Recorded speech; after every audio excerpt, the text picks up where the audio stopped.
Rebonjour Patrick. Allô? Suis-moi. Ben, c'est correct. C'est une erreur totalement manuelle de ma part. Je voulais tuer mon processus de Chrome et j'ai tué Discord qui était juste au-dessus. Ouais, toi, t'es violent avec tes process. Ouais, j'ai tué. Pas le temps de niaiser.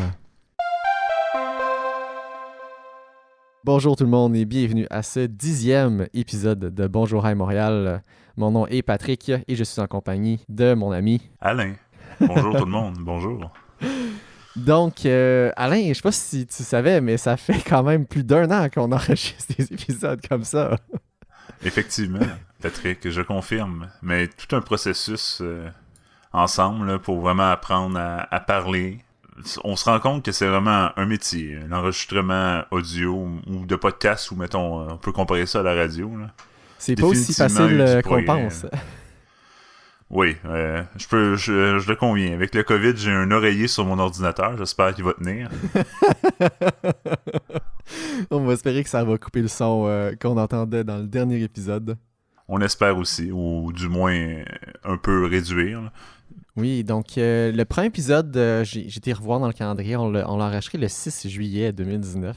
Donc ça fait déjà plus d'1 an. En fait, même l'épisode 9, on l'a enregistré après 1 an. Là. J'avais pas remarqué à ce moment-là. Puis on remarque qu'on a de la misère à rester constant et respecter nos horaires d'enregistrement. Ça n'a genre pas d'allure. Effectivement, là, c'est difficile. Mais ouais, non, j'espère partir sur le bon pied. Là. Moi, je considère cet épisode-là comme vraiment notre premier épisode. Là. En tout cas, je l'espère bien. Là. Mais moi, je l'ai dit, puis on en a parlé ensemble. Là. Je pense à partir du 3e épisode, on avait déjà quelque chose qui se tenait et qui était très intéressant déjà. Là. Puis on a quand même eu plusieurs sujets variés depuis. Mais on va voir. Définitivement du contenu qui pourrait être intéressant, peut-être à mettre de façon legacy, mais ouais, définitivement des hauts et des bas dans nos premiers épisodes. Ouais, puis c'est normal, comme tu as dit, c'est pas notre métier, on fait pas ça de tous les jours, donc nous c'était quand même quelque chose de nouveau. On se lançait là-dedans pour le fun. Peut-être spécifier que en ce moment on a changé le setup aussi, là. On est à distance, donc on est enregistrés tous les deux, mais séparément. Et on rassemble le tout. Et on rassemble tous les deux tracks, là, donc ouais. C'est sûr que on s'excuse déjà en partant si ta qualité est peut-être moins bonne, mais j'espère que vous allez avoir du plaisir. D'après moi, ça devrait pas être si mal. Tant qu'à parler de ça, c'est bien d'écrire le setup. Moi, de mon côté, comme je t'ai dit, je me suis acheté enfin une interface audio qui a de l'allure. Donc, maintenant, je te parle de ça au travers d'un micro qui est un Shure SM... je ne me rappelle plus du chiffre. Je l'avais tantôt, en plus, j'avais checké. Mais un des classiques que tu vois, mettons, partout, live show, karaoké, des trucs comme ça. Un micro assez standard. Qui est vraiment comme recommandé et tout usage. C'est un tout usage. C'est pas nécessairement pour faire de l'enregistrement en studio comme on essaie de faire en ce moment, mais ça fait très bien le travail, si on veut. Je le confirme. Là, je t'entends à travers... notre logiciel de communication et on voit vraiment un gain en qualité là, par rapport, mettons, à un headset Bluetooth que tu avais dans d'autres meetings, dans d'autres rencontres. Je sais, puis j'avais essayé au début, puis là, je me suis rendu compte, on n'a pas enregistré avec ça d'ailleurs, là, mais juste en faisant un test de son, là, mon Dieu que c'est affreux là, avec un headset sans fil, là, pour un bon setup de podcast, là, c'était vraiment pas bon. Là. Pour le plaisir de vos oreilles. Puis juste avant juste avant que tu me partages ton setup, juste dire aussi, puis je te l'ai dit tantôt, mais je ne l'ai pas enregistré, que j'ai le pop filter qui est dans ma face, qui prend à peu près tout l'ensemble de mon champ de vision, donc je ne vois à peine mon ordi et les notes qui sont devant moi. Excellent. Mais il faut ce qu'il faut. Hein. Ben oui, tout pour la qualité, tout pour les auditeurs. Donc Alain, ton setup. Moi, mon setup, en ce moment, je suis sur un Blue Snowball. Ça fait des années que j'ai ça. J'ai genre reçu ça à Noël, genre Noël 2010. Là. Ok, quand même, ça a de l'âge, là. Ah oui, ça a de l'âge. Je l'utilisais pas pour gaming avant. Je l'ai jamais utilisé pour gaming, mais j'ai utilisé pour une couple de petits projets ici et là, d'enregistrement là, au secondaire. Là, okay. Secondaire cégep. Ok. Et je n'ai pas de pop filter, donc j'ai une très belle vision de mes écrans. Mais le pop filter est tellement essentiel, Alain. Il va falloir que je m'en procure un. Là. Pas trop cher sur Amazon, anyway. Là. J'espère que c'est pas toute façon, les P, j'ai toujours de la misère à le prononcer. Là, non? Mais tu Ouais, vois, c'est pas ça. quand j'écoutais le dernier épisode, rapidement, juste pour synchroniser, j'ai remarqué juste comme, je pense, les respirations qui étaient plus le truc que je remarquais, mais en même temps, un pop filter ne va pas nécessairement enlever ça. Donc non, ça semblait quand même correct. Mais je pense qu'il y a une grille par-dessus le micro, là, puis de la mousse qui aide un peu Oui, mais... dans le snowball. Là. C'est ce qui un peu sauve les meubles, là, j'ai Ouais, l'impression. mais on s'entend que c'est très de base, comme après n'importe quel micro va avoir ce minimum-là, de toute façon. Là. Oui, va de soi. Bon, on va commencer le podcast. Hein? Yes! Parle, Donc, jase. On a des auditeurs à entertain en bon anglais. Là. écoute, Alain, on a commencé à enregistrer des podcasts parce que justement, on avait des conversations qui ne finissaient plus sur des trucs, puis on se rappelait même plus comment on s'était rendu là. Donc, c'est un peu pour ça qu'on se parle. OK, 2019, COVID, on essaie de pas trop en parler parce que on se fait déjà bombarder par les médias, mais rassemblement de 250 personnes. Oui, c'est Ça, ce c'est qui est nouveau. sorti depuis la dernière fois. C'est la seule nouveauté. Le reste, ça reste pas mal comme c'était avant. Donc, ils ont réautorisé les rassemblements jusqu'à 250 personnes. Mais il faut dire, quand on parle de rassemblement ici, c'est dans des lieux comme des amphithéâtres. On parle pas de genre dans ta cour ou dans mon salon. C'est vraiment pour des lieux comme cinéma, théâtre, salle de spectacle, qui remontent de 50 à 250 personnes, mais toujours en gardant les règles de distanciation physique et de couvre-visage. OK. Intéressant. Ça va donner un peu de souffle au milieu artistique, j'ai l'impression. Là. Les Oui. théâtres vont pouvoir réouvrir. Oui, Je pense que ça va définitivement. leur faire... Ça va être... Mais ils pouvaient ouvrir avant, mais une audience de 50 personnes, c'est très... c'est très privé. c'est pas rentable. C'est pas rentable, exactement. C'est juste pas rentable. Là. Avec eux autres, les comédiens ils vont pratiquer des heures leur texte. Là. À 50 personnes, ce n'est pas rentable, Patrick. Puis même 250, c'est quand même très, très restreint. Ah, c'est sur la ligne. On va dire comme ça. D'ailleurs, je sais pas si tu avais entendu dire, mais aussi le Casino de Montréal qui est réouvert. Je pense qu'il était le dernier à réouvrir, c'est ce que j'avais entendu dire aux nouvelles quand ça avait passé. Puis Oui, que les autres aussi, ils ont fait des trucs spéciaux en divisant le casino en sections complètement distinctes de 250 personnes. Oui, puis en plus, Casino, c'est plus 24 heures. Hein. Il n'y a plus de réadmission après minuit. Puis ça prend absolument une réservation pour rentrer. Oui, c'est vrai. On peut pas se pointer sur un coup de tête, là. Comme les jeunes le font. Ouais, ça change C'est le vraiment. classique. On a toujours un ami, en tout cas, je sais pas pour toi, là, mais moi, on a toujours un ami qui est plus comme un peu accro aux dettes, puis pas aux dettes, aux jeux, qui résultent à des dettes, là. Mais puis c'est toujours lui qui va proposer après le bar, là, un peu tipsy, là. On va aller au casino! J'ai mis Je sais pas si... J'ai mis le lapsus qui était fait en disant qu'il est accro aux dettes. Accro aux dettes, ouais. Non. Puis évidemment, les idées en boisson, c'est jamais des bonnes idées, mais ça va freiner un peu ça. Fait que je suis content. Là. On va voir comment ça va aller. Là. J'espère que le monde qui vont jouer vont avoir un minimum de plaisir, là, parce que le jeu, ça peut être le fun avec modération, évidemment. Tout est toujours mieux, de façon générale, avec modération. Je t'avais partagé une vidéo, Alain, qui parlait de qu'est-ce que Montréal pour toi. Vidéo en anglais d'ailleurs. Et que je trouve quand même très intéressant, qui aborde un sujet qui est quelque chose que, encore une fois, puisqu'on est d'ici, nous, on s'en rend pas trop compte, mais c'est quand même quelque chose de particulier, que le mot Montréal semble représenter plusieurs choses. Et que c'est pas nécessairement clair qu'est-ce que Montréal exactement. Entre l'agglomération de Montréal, l'île de Montréal, la ville de Montréal, ça n'arrête plus. Puis là, tout le monde... surtout dans les médias un peu sensationnalisme, vont essayer de prendre la région qui avantage le plus les dire. Donc... Oui, c'était un aspect vers la fin du vidéo que je trouvais quand même très intéressant qui était, comme tu as dit, où que différents articles vont utiliser différentes représentations de Montréal pour présenter de façon avantageuse le point de l'article en question.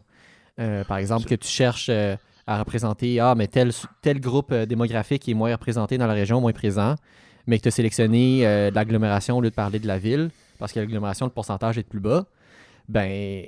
Ça fait ton affaire. Exactement. Donc, c'est très particulier. Mais si on passe au travail des différents points, j'essaie de ressortir les notes de ce que la vidéo parle. Premièrement, il faut se rappeler que Montréal vient, en fait, du nom de la montagne qui s'appelle le Mont-Royal et qui évidemment a été transformé avec le temps à Montréal, en un mot. Mais donc, première chose qu'on peut penser à Montréal, c'est d'abord le mont. Et ensuite, on peut penser à la ville de Mont-Royal, qui est une ville défusionnée de l'île qui se trouve légèrement au nord de la montagne. Milieu, on va dire. Ouais. Milieu de la ville, pas rapport. Tu sais de où que je parle exactement, right? Absolument. La ville de Mont-Royal, j'ai eu affaire à se faire du signalement dans ce secteur par le passé. Et c'est particulier, les clients de cette ville. C'est vraiment spécial comme ville parce que ça a vraiment l'air comme... Ça vraiment... ville dans une ville. Oui, c'est ça. C'est vraiment complètement différent. Ça a l'air vraiment comme d'une banlieue, là. T'as pas l'air d'être à Montréal du tout, là. Puis quand on se promène sur la rue, mettons, moi, c'est l'Acadie. Ouais. Je sais pas si t'as remarqué, mais t'as genre une grille de métal tout le long, là. La séparation, là, c'est une dystopie, là, quasiment, là. Oh, oui. Puis c'est fou, là. Ça fait pas partie de la ville de Montréal. Puis, tu sais, on comprend un peu pourquoi, là. C'est-à-dire que c'est des gens qui se sentent exclus. Mais c'est un peu, je dirais, un peu selfish, mais ou tu sais, axé sur eux-mêmes. Là, parce que dans la vidéo, justement, il en parlait, là, le fait que le gouvernement a passé une loi, un moment donné, qui faisait que la ville de Montréal devenait un tout, puis c'était genre non négociable pour les villes. Ouais. Puis, évidemment, ça n'a pas passé à long terme. Là, c'est redevenu un peu comme avant, mais ils ont quand même gagné des territoires avec tout ça. Là. Oui, c'est ça. C'était expliqué que la fusion des ensembles des villes sur l'île de Montréal a été amenée par le Parti québécois, quelque part au début des années 2000, si je me rappelle bien, et que c'est le gouvernement Charest, donc au tout début, en 2005-2006, si je ne me trompe pas, en promesse électorale, c'était de permettre la diffusion. Et donc, que ça va amener à plusieurs diffusions. Mais qu'en bout de ligne, comme tu as dit, la ville a quand même gardé plus grand territoire. Ils ont gagné au change. Oui, exactement. Donc, mais justement, après la ville de Montréal, on parle de la ville de Montréal. Donc, en réalité, quand j'invite les auditeurs évidemment à regarder la vidéo, là, mais qui n'est pas si grande que ça, la ville de Montréal, en tant que telle. Il y a une bonne partie à l'ouest de l'île qui n'est pas du tout dans Montréal. Et on a après ça quelques petits trous, justement comme Amstead, Mont-Royal et Montréal-Ouest. L'aéroport de Montréal qui n'est pas à Montréal, qui est à Dorval. Moi, ça me... Je ne savais pas que Dorval faisait pas partie de Montréal. Écoute, on en apprend à tous les jours en regardant des trucs que tu t'en rends pas compte. Puis, Donc, l'aéroport de Montréal, pas à Montréal. Vous allez apprendre ça. Si vous ne saviez pas, mais gracieuseté du podcast Hello Montréal. Aïe. Mais c'est un non-sens. Puis, à quel point, tu sais, moi, c'est la différence là, entre l'île de Montréal, là, dont l'agglomération à 1,9 million d'habitants, ou la région de Montréal à 4 millions d'habitants. Là, ça fait une différence. 2 millions de plus, hein? C'est ouais. Comme 50% de plus. Puis, tu sais, on peut pas dire... Oui, il y a du monde qui vont refuser d'aller à Montréal, puis on le voit de plus en plus, là, surtout avec tous les travaux puis les réaménagements là, avec les rues à sens unique qui sortent un peu de partout. Là.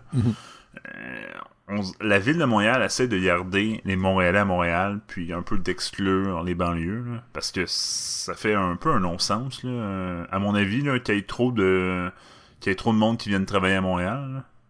Je sais pas qu'est-ce que t'en penses à ce niveau-là, Patrick. C'est un... Écoute, je m'attendais pas à ça.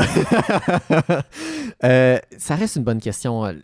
J'ai quand même des opinions quand même assez fortes au niveau de l'étalement urbain en soi, qui sera peut-être un autre sujet. Je pense qu'on en a déjà quand même parlé dans le passé aussi. Là. Moi, je perçois ça comme étant un problème. C'est quand même exagéré quelqu'un qui habite à Saint-Jérôme et qui vient travailler à Montréal, selon moi. Là. Peu importe le moyen de transport. Là. Donc, mais malheureusement, ça arrive. Là, puis oui. C'est la faute aussi des pôles d'emploi là, qui sont à Montréal et pas à Saint-Jérôme. Là. Ouais. Surtout certains secteurs spécialisés. Là. Moi, je pense en tech. Il n'y a pas grosse compagnie de tech qui va aller volontairement genre partir du centre-ville de Montréal puis genre déménager à Saint-Jérôme. Là. Non, on s'entend. Puis il y a plusieurs choses qui entourent ce débat-là. J'ai parlé d'étalement urbain, mais aussi Montréal est quand même une ville qui comparée à d'autres métropoles, qui est peu densifiée. Là. Il y a, il y a un gros manque au niveau de la densification. Absolument. Ouais, donc Mais, ça tu sais, serait... je parlais aussi de l'urbanisation puis des rues à sens unique parce que Ouais. ma rue a changé de bord il y a 3 jours. Ah! Ok, ça Oui, c'est quand même drôle ça. Puis t'es dans le SIC qui est pas un secteur qui font généralement ce genre de choses-là. Là. absolument. Tu sais que c'est la banlieue de Montréal, là. C'est le même principe. Tu sais, pour donner une idée aux auditeurs, mettons, peut-être qui viennent pas de la région ou qui n'ont pas été souvent à Huntsic. Huntsic, là, c'est un... il y a beaucoup de maisons unifamiliales. Il y a aussi des appartements, là, Mhm. comme évidemment partout à Montréal, mais, tu sais, il y a un choix de maisons. Puis il y a moyen de s'acheter une maison unifamiliale avec un terrain, puis une piscine, puis le chien. Là. Puis, T'as un beau mélange dans le cycle. Là. Si on se va plus absolument. central, mettons, entre Berry, Saint-Laurent, là, autour de ça, tu vas avoir beaucoup de duplex, triplex. Là, il y en a vraiment, vraiment beaucoup. Certains blocs un peu, mais surtout, je pense que la grosse majorité va être des duplex, triplex. Puis après ça, si tu vas comme plus bord de l'eau, puis si tu t'étales un peu vers l'est ou l'ouest, là, oui, tu vas avoir des maisons. Des maisons, ouais, Ouais. effectivement. Mais là, je veux Très bien savoir décrit. pour ta rue, parce que je trouve ça quand même intéressant. Comment ça s'est passé? T'as-tu un préavis? Puis là, ta rue était Euh, sens unique avant? la première fois que j'ai entendu ça, mais c'est pas ma rue. Ma rue est restée identique. C'est la rue que j'ai pas le choix de faire affaire avec pour sortir de ma rue. Ah, ok. Donc, tu sais, de la manière que c'est fait, moi, j'habite dans pas un cul-de-sac, C'est là, pas un mais une cul-de-sac. boucle. Là. Ben Il ouais. faut que je fasse une boucle en voiture pour légalement sortir de ma rue. Ok. Mais quand je reviens au point d'origine, c'est là qu'apparaît le problème. Ils ont mis une direction. Puis la direction, c'est cause problème si je veux aller dans l'est. Donc, Des gros problèmes. ce n'était pas sens Mettons, unique avant, si je comprends bien. non, c'était double voie, puis C'est avec devenu amplement sens d'espace. unique. Puis ils ont fait, Ah. ils ont mis une piste cyclable, une grosse piste cyclable, Ah. avec balisé, une seule direction, puis un seul bord de rue pour se stationner. Ça, j'avais entendu parler de ça été 2019. Ok. Mon voisin me l'avait dit. Ok. J'étais comme, intéressant, mais dans mon livre à moi, ça allait pas se concrétiser. Là. Le monde allait... il allait avoir des... Parce que ça fait un gros changement. Là. Parce que c'est pas une rue, une petite rue. Là. C'est vraiment je dirais une moyenne artère, là, avec des voitures qui passent à chaque... on va dire un chiffre, là, à chaque 30 secondes, il y a une voiture. Mhm. Au moins. Là, sinon plus. Mais le mettre à sens unique comme ça, ça cause un beau casse-tête pour rentrer dans mon quartier. Parce que j'ai des interdictions pour tourner à droite et à gauche selon l'angle que je vois. Puis il faut vraiment que je fasse un détour très précis. Là. Puis là, honnêtement, c'est à se gratter la tête, là, des fois. Parce que là, en plus, l'alternative pour passer, qui est comme l'alternative qui va devenir normale, est en construction aussi. Donc, Ça c'est. On parle de Montréal, là, mais ça, c'est vraiment ah ouais. classique de Montréal. Là. Ça, c'est Classique magnifique. Montréal. Donc, ils mettent une rue à sens unique, mais la rue principale un peu plus bas. Évidemment, toujours en construction. Ils n'ont pas fini avant. Aïe, aïe, aïe. Donc, Puis moi, je regardais comment ça s'est passé. Ils ont mis un panneau disant c'est à sens unique dans un mois. Jour pour jour. ok. Puis, ça s'est mis à sens unique. Donc, c'est plus Ouais. changement d'habitude, j'imagine, pour toi. Là. Mais doit- j'ai l'impression que pourquoi ils ont fait ça, c'est pour éviter que le monde coupe par notre quartier. Pour Oui, mais- rendre ça la tâche plus difficile. Généralement. Il y avait beaucoup de voitures avec le trafic qui coupait par notre Ouais, quartier. généralement, c'est pour ça qu'ils font ces choses-là. C'est vraiment pour empêcher la circulation de transit et focusser la circulation sur la circulation locale. C'est pour ça qu'à Montréal, là, active. surtout les quartiers centraux, genre Rosemont puis Plateau, qui vont qui vont faire plusieurs rues sens unique, mais qui sont pas constantes, que ça va changer de bord à certains segments. Oui, Puis- d'ailleurs, ma même rue, passer un boulevard, ça change complètement de direction, Mhm. Puis- évidemment. Puis le but de ça, c'est exactement pour empêcher la circulation de transit. C'est Ouais. pas... C'est pour... c'est pas un side effect, c'est le but premier. Là. Mais quand mon voisin me l'avait dit, quand il me l'avait dit, c'était pas officiel encore. Ça Mhm. allait passer au conseil. Ok. Mais j'en reviens pas que ça allait passer au conseil. C'est ça. On dirait que les gens soit s'impliquent pas de manière politique dans mon quartier antique, mais je pense pas si la population, mettons, après sondage, ça aurait passé ou pas. Je suis sûr que ça aurait pas passé. Mais Alain, là, la question, est-ce que tu es contre ce changement-là? Je dirais pas que je suis contre, mais ça me complique. Tu sais, j'ai bien hâte de voir le résultat au mois de septembre-octobre, avec l'heure de pointe qui va redevenir à la normale. Là. Mais là, pour l'instant, je vois pas le résultat, puis je vois pas de vélo. Donc, non, mais tu sais, c'est sûr que je comprends que c'est une nouvelle piste. Mm-hmm. C'est pas nécessairement tout le monde qui pense passer par là ou qui sait que cette piste-là existe. Mais j'ai bien hâte de voir l'évolution parce qu'ils nous mettaient des courbes, une graphique avec les prévisions d'achalandage des vélos. Ils nous ont envoyé ça par la poste, là, justement dans le coin d'un mois avant que ça arrive, pour de vrai. Là. Puis, eux autres, ils prévoient vraiment une forte croissance au niveau des transports mobiles. OK. Transport actif. Pour faire un transport actif, oui. Mm-hmm. Mais Alain, est-ce que tu vas prendre ton vélo pour aller travailler? Et dans mon cas, ça serait loin un peu, on va dire comme ça. C'est sûr que pour les nouveaux auditeurs qui ne le savent pas, j'habite Montréal et je travaille à Laval en voiture. Pas très loin, mais quand même en voiture. Mais t'es contre trafic, donc... Ouais, non, c'est ça. Contre trafic, dans mon cas, j'ai pas à me plaindre. Vraiment pas. Là. Je suis sûr que... Mais toi aussi, d'ailleurs, là, t'es à 15 minutes de ton travail, et moi aussi. Là. Ouais, mais 15 minutes de mon travail, maintenant, si je suis à 30 secondes de mon travail, là. Oui, avec le COVID, c'est... La distance entre mon lit et mon bureau. 30 secondes. Est-ce que tu fais ça des fois, Patrick, te lever? Ah puis non. aller travailler? Jamais. Ou il faut que tu passes par un petit... ça me prend ma petite routine, là. Il faut que j'aille aux toilettes, mange une bosse de céréales, verre de jus d'orange, faut que j'ouvre mes rideaux. La petite routine, là. Faut que je m'habille. J'ai jamais fait ça encore, travailler, pas de pantalon ou d'autres trucs comme ça. Là. Oh mon Dieu, moi c'est un fantasme que j'ai réalisé, je pense, journée 1. Journée 1, j'ai travaillé la journée complète sans pantalon, parce que je le pouvais. Puis je trouvais ça drôle. Non, ça. Mais bref, faut que je sois habillé. Non, faut que je sois habillé. Je l'ai fait en jogging, mais je veux dire, non, faut que je sois habillé. Là. Faut que je sois en mode travail. faut que tu sortes de... Faut que tu te rentres dans la bulle de travail. Exactement. Ça me prend mon café, là. Sinon... Mais avant, si on retourne un peu aux vidéos, là, toi, avant de voir ça, savais-tu qu'il y avait des secteurs à Montréal qui faisaient pas partie de Montréal? Oui, ça je le savais déjà.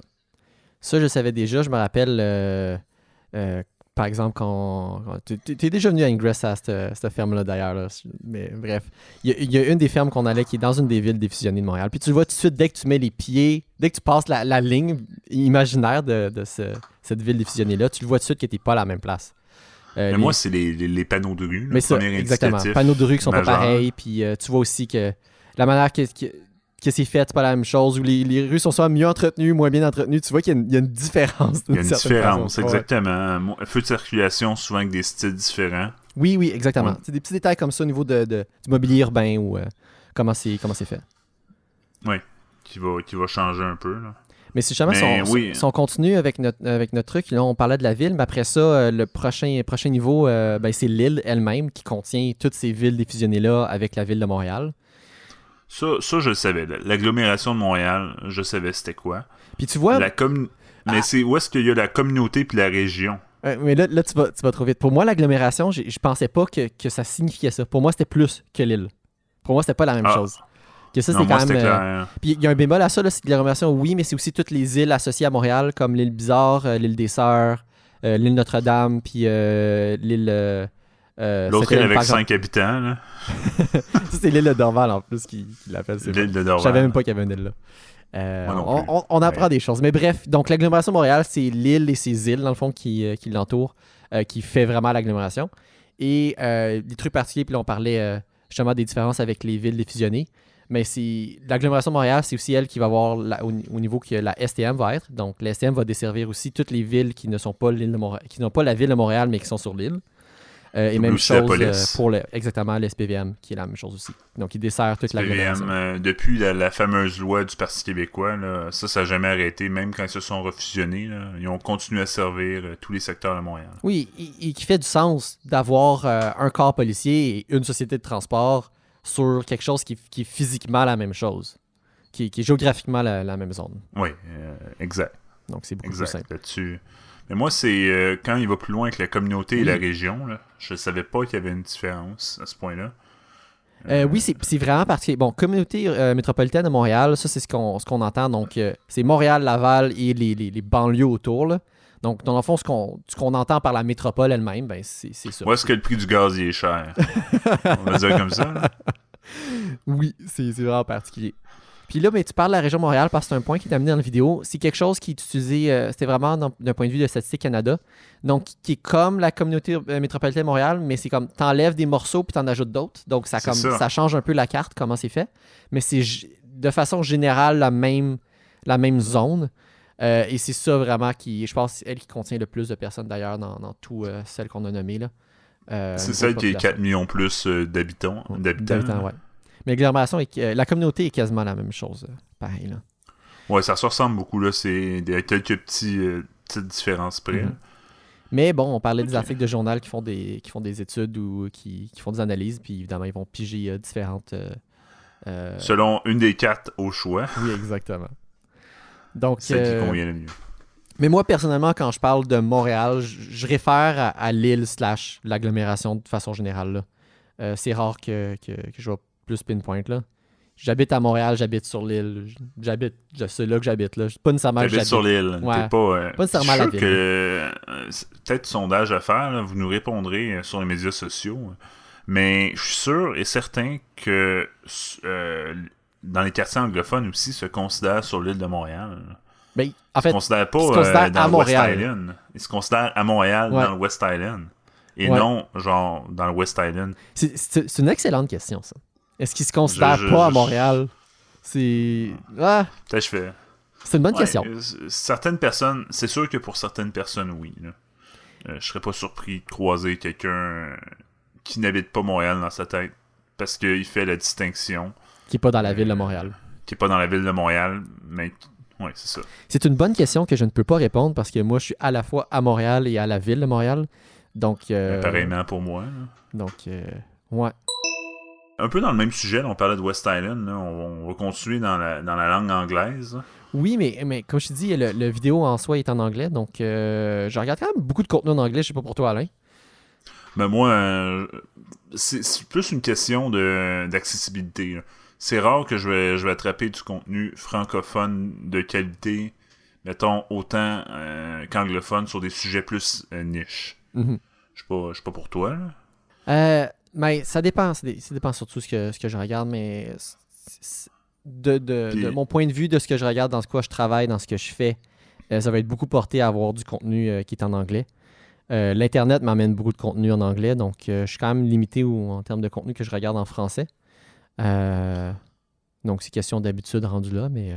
Est-ce que ça t'arrive des fois de penser en anglais? C'est une bonne question, Alain. Puis oui, en fait, il y a un moment de transition que je pense que tout le monde qui finit par être bilingue va en voir, que tu te mets à réfléchir dans une autre langue et là, tu te rends compte de ça, c'est comme c'est bizarre. Oh, mais... c'est spécial. Puis t'es pas sûr, en tout cas moi en tant que, mais toi aussi sûrement, oui. Là, mais avec plus de confiance que moi, mais quand je réfléchis en anglais, je me questionne toujours si mes idées, parce que tu sais, quand tu te parles à toi-même, t'as personne pour juger. Là. Je me dis toujours, est-ce que quand je me parle en anglais, ça a du sens qu'est-ce que je pense? Tu parles grammaticalement parlant, de la manière que tu structures tes ouais, c'est ça. Est-ce pensées. que mes phrases ou mes flots de pensée font du sens en anglais ou c'est genre juste une bouillie, genre franc-anglo? C'est souvent quand je m'arrête à penser à ça que je me rends compte que je pense en anglais puis que je me remets à penser en français. C'est une bonne question, Alain. Ça, c'est pas un détail que j'ai porté attention. Puis j'imagine maintenant au niveau de à quel point je suis confiant et confortable en anglais, que c'est pas quelque chose que je pense pas qu'il y ait un problème non plus. Là. Il y a peut-être eu une phase où que c'était le cas, mais je pense pas que c'est le cas maintenant. Chose certaine, moi, ça me prend un temps d'adaptation. Ça me prend un petit... je peux pas juste passer de l'anglais au français ou français à l'anglais, surtout. Là. Je suis pas pour toi. Là. Moi, ça se voit... où est-ce que ça se voit le plus, c'est vraiment au téléphone. Quand j'attrape un appel en anglais au travail, là, on dirait que je prends toujours un petit 20 secondes de plus avant de répondre à l'appel. Puis souvent, en plus, ça arrive, c'est du monde qui vont vite puis qui sont français. Donc... Des fois, je me fais avoir, là. Tu sais, je commence à dire mon baratin, là, ma sauce en anglais, là, de présentation. Puis là, je me rends compte, la personne, elle est comme, oh, est-ce que vous parlez français? Puis là, t'es comme, ah, bien sûr que je parle français. Et j'avais comme des faux espoirs. Mais ça me prend toujours bref pour dire, ça me prend toujours une espèce de 30 secondes pour switcher en anglais, puis peut-être de façon plus réaliste, ça me prend peut-être 30 secondes. Pas 30 secondes, 2-3 minutes. Comme vraiment mettre mon cerveau en anglais, puis parler en anglais, puis faire du sens en anglais. Là. Je sais pas pour toi. J'ai une question à aller pour toi. Est-ce qu'avant de répondre, tu sais dans quelle langue est ton interlocuteur? Je sais s'il a pesé 1 ou 2. Donc oui. Mais je sais pas s'il va être français ou anglais. Parce que comme je te dis, ça arrive souvent, le monde il pèse n'importe quoi trop vite, là, puis... C'est ça que j'allais te demander. Puis tu vois, je me rappelle de mon expérience, moi aussi, quand j'ai travaillé dans le tech support en 2011. J'adore tout ça. C'est une expérience. Moi, c'est un rite de passage quasiment de travailler dans du tech support. Tu travailles dans le domaine de technologie.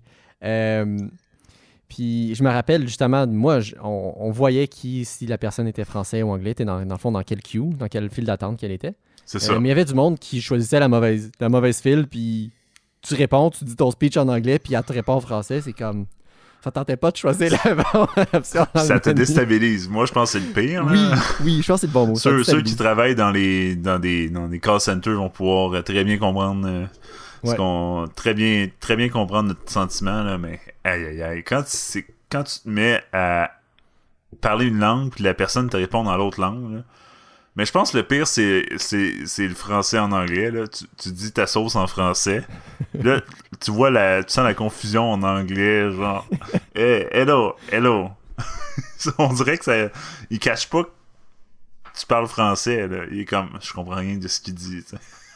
Mais tu vois, ben ça aussi, c'est stéréotypé de dire ça, mais un Français qui entend quelqu'un parler anglais va savoir que c'est de l'anglais, mais un Anglais qui entend du français ne saura pas nécessairement que c'est du français.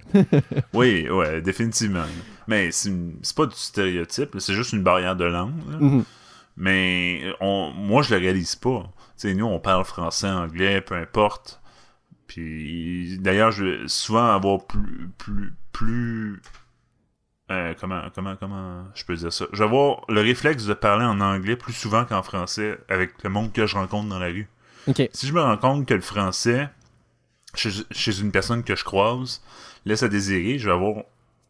Tout de suite, je vais switcher en anglais pour essayer de comme m'accommoder à lui. Là. Je sais pas, toi, c'est le genre de pratique que tu fais, Patrick? Mais c'est quelque chose qui m'arrive, du moins dans mon day-to-day à Montréal, c'est quelque chose qui m'arrive très peu. Là. J'ai à peu près que du français partout où je vais. Là. C'est très rare que je me ramasse à switcher en anglais. Là. Ah, moi, mais c'est sûr que j'ai travaillé l'été dehors, là, l'été passé, donc j'ai eu à communiquer avec beaucoup de monde. Peut-être plus que toi, puis du monde pas nécessairement francophone du tout. Là. C'est sûr que si t'es amené à travailler avec le public, c'est une autre histoire. Là. J'ai pas la même position, pas depuis des années, du moins. Là. Puis, mais tu sais, j'ai tendance, mettons, je commence à indiquer de quoi, puis je vois les deux gros yeux grands ouverts de mon interlocuteur qui est vraiment concentré. Mais je vais essayer de switcher en anglais, là. Excusez l'anglicisme. Je vais traverser en anglais. Puis là, je vais voir ses yeux qui, soudainement, me comprennent beaucoup plus. Là. Puis là, ça me rassure, moi. Mais c'est pas nécessairement le bon réflexe à faire. Là, parce que beaucoup de gens... J'ai déjà rencontré des touristes, tout ça, ou du monde qui résident à Montréal de façon plus ou moins temporaire. Puis eux autres, ils veulent qu'on parle en français avec eux parce qu'ils veulent apprendre la langue, mais j'ai l'impression que beaucoup de gens vont avoir tendance à switcher en anglais. Là. C'est un bon point, c'est une bonne question. C'est sûr que ça dépend à qui tu parles, puis tu sais pas à qui tu parles. Que c'est difficile de dire si justement la personne est là, puis elle est ouverte à apprendre et à t'entendre parler en français, ou si au contraire, elle n'a pas l'habilité de le faire, puis elle préférait que tu parles en anglais non plus. Donc c'est dur de faire ce jugement-là sans avoir du contexte. Là. Oui, mais moi, tu sais, j'avais me déplacé dans plusieurs secteurs de la ville, justement. Là. On en parlait micro débranché tantôt. Là. Puis, c'est ça, quand j'avais à travailler dans des secteurs comme plus anglophones, du genre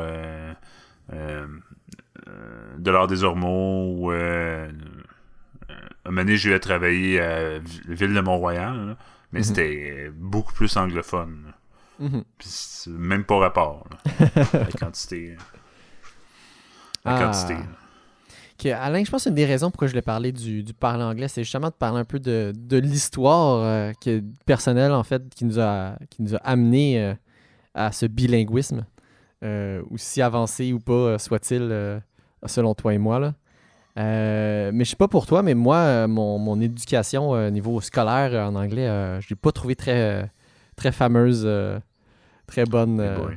C'était pas mais fort.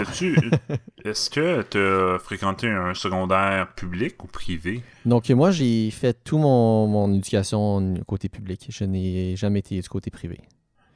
OK. Toi, tu as été du côté privé? Non, moi, c'est public. Mais, tu sais, je le vois, mettons, avec des amis à moi, surtout, mais moi, je parle par le passé, là. Mettons, justement, quand on retourne là, dans ces années-là, 2010, 2011, là, je sortais du secondaire. J'avais un ami qui avait été à un collège privé, puis son anglais était vachement supérieur.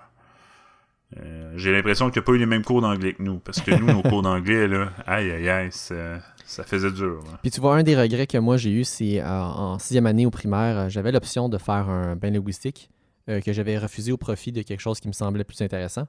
Mais ça, c'est définitivement un grand regret de ne pas avoir fait... surtout quand on est jeune, puis ça vaut plus comme une éponge. Une éponge linguistique, on va dire comme ça. Sérieusement, j'aurais rien manqué si j'avais pris le bien linguistique de l'autre choix que j'avais. Ça aurait été tellement plus intéressant et surtout tellement plus utile. Ça m'a amené une meilleure position au niveau. C'était quoi l'autre choix? C'était quelque chose sciences, technologie, un truc comme ça. Là. Mais tu vois, moi, j'ai pris de sciences, technologie en 6e année et je ne l'ai pas regretté une seule seconde. J'ai adoré mon cours de sciences. OK.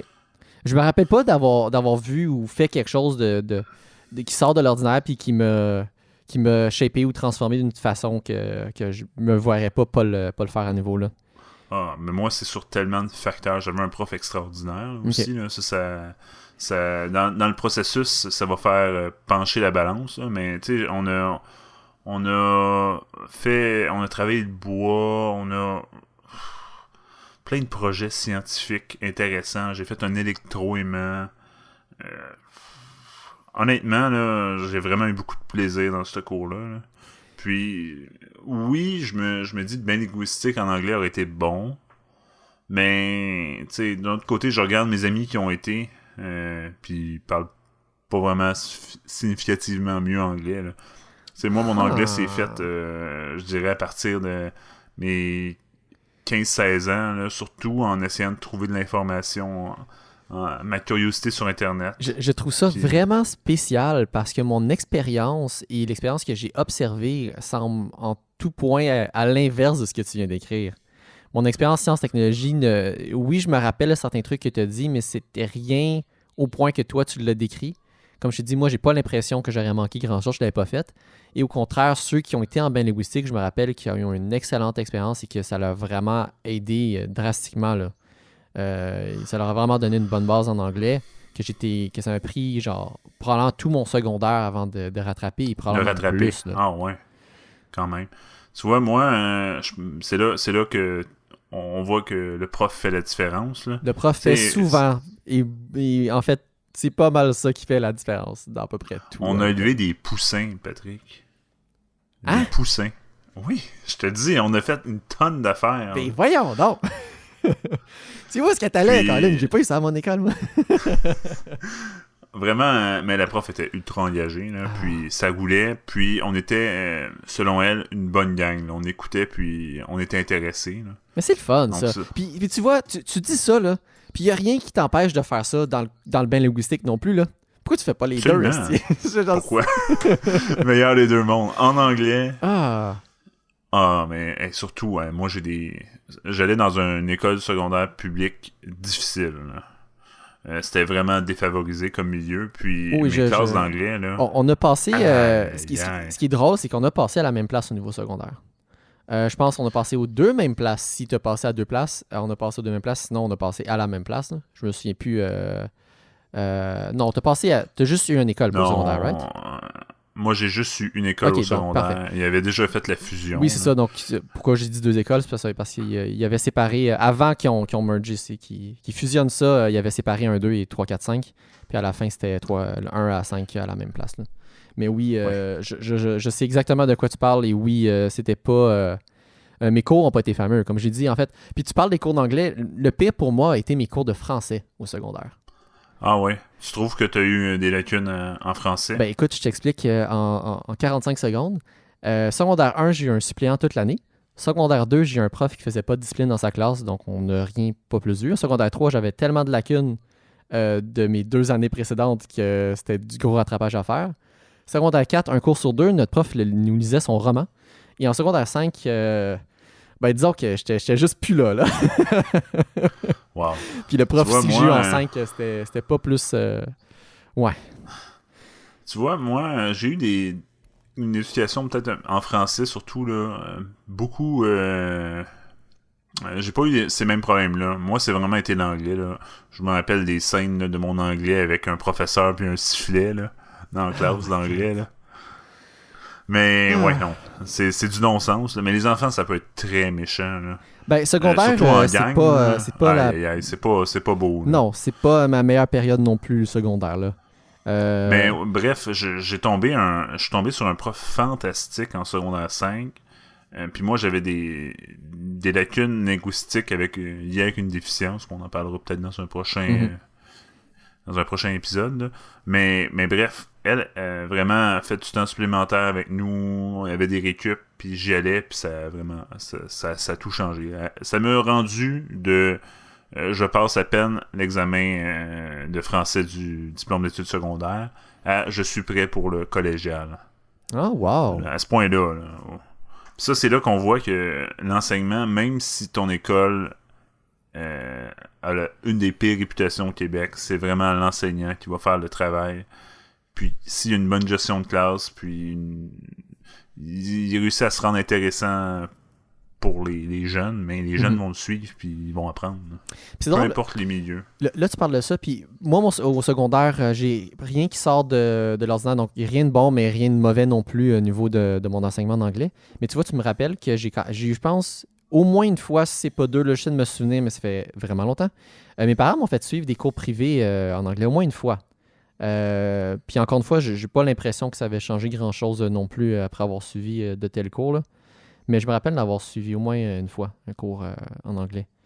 Puis en bout de ligne, ce qui m'a vraiment aidé, c'est mon intérêt en technologie, donc tout ce qui se ramasse à être en anglais. Certains jeux vidéo aussi. Mais après ça, sinon, juste consommer du contenu en anglais. Là, que un mélange de tout ça m'a aidé à débloquer mon anglais. Là.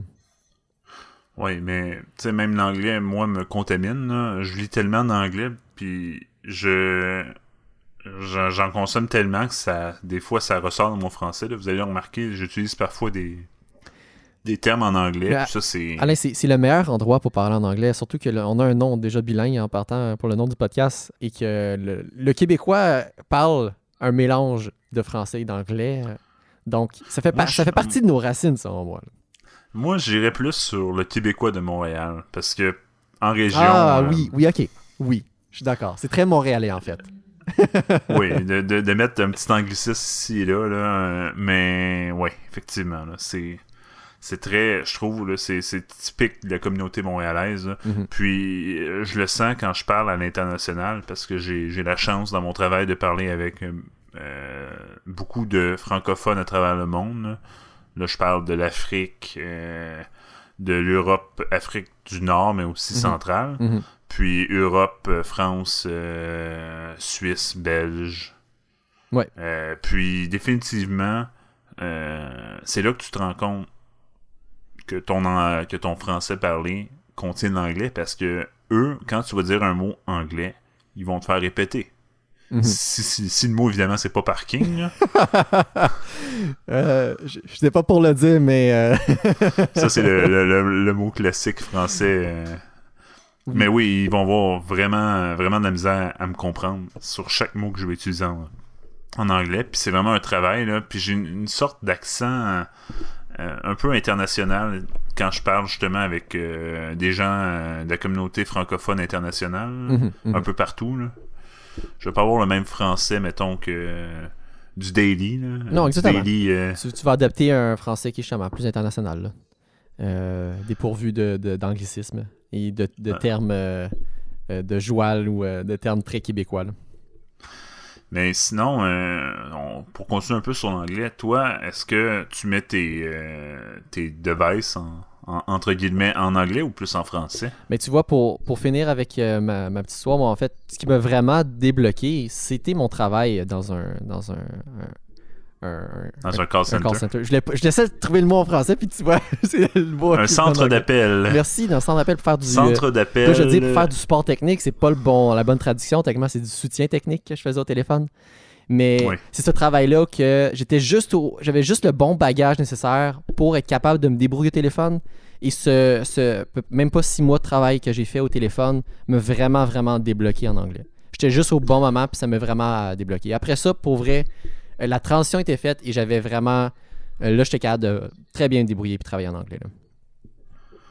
Tu vois, moi, dans mon cas, ça a plus été fin secondaire là, que ça a débloqué. Puis ça, c'est vraiment à force de lire. Là. On dirait que mon cerveau a fait un switch. Là. Mm-hmm. Un switch, puis ce switch-là, c'est ça qui m'a permis d'être capable de lire sans me rendre compte que je lis en anglais. Là. C'est quand j'ai commencé à avoir cette lecture-là que tout a commencé à mieux aller. Là. OK. Donc toi, c'est en lisant. Oui, vraiment en lisant. Ah. Parce que j'ai commencé en fin secondaire.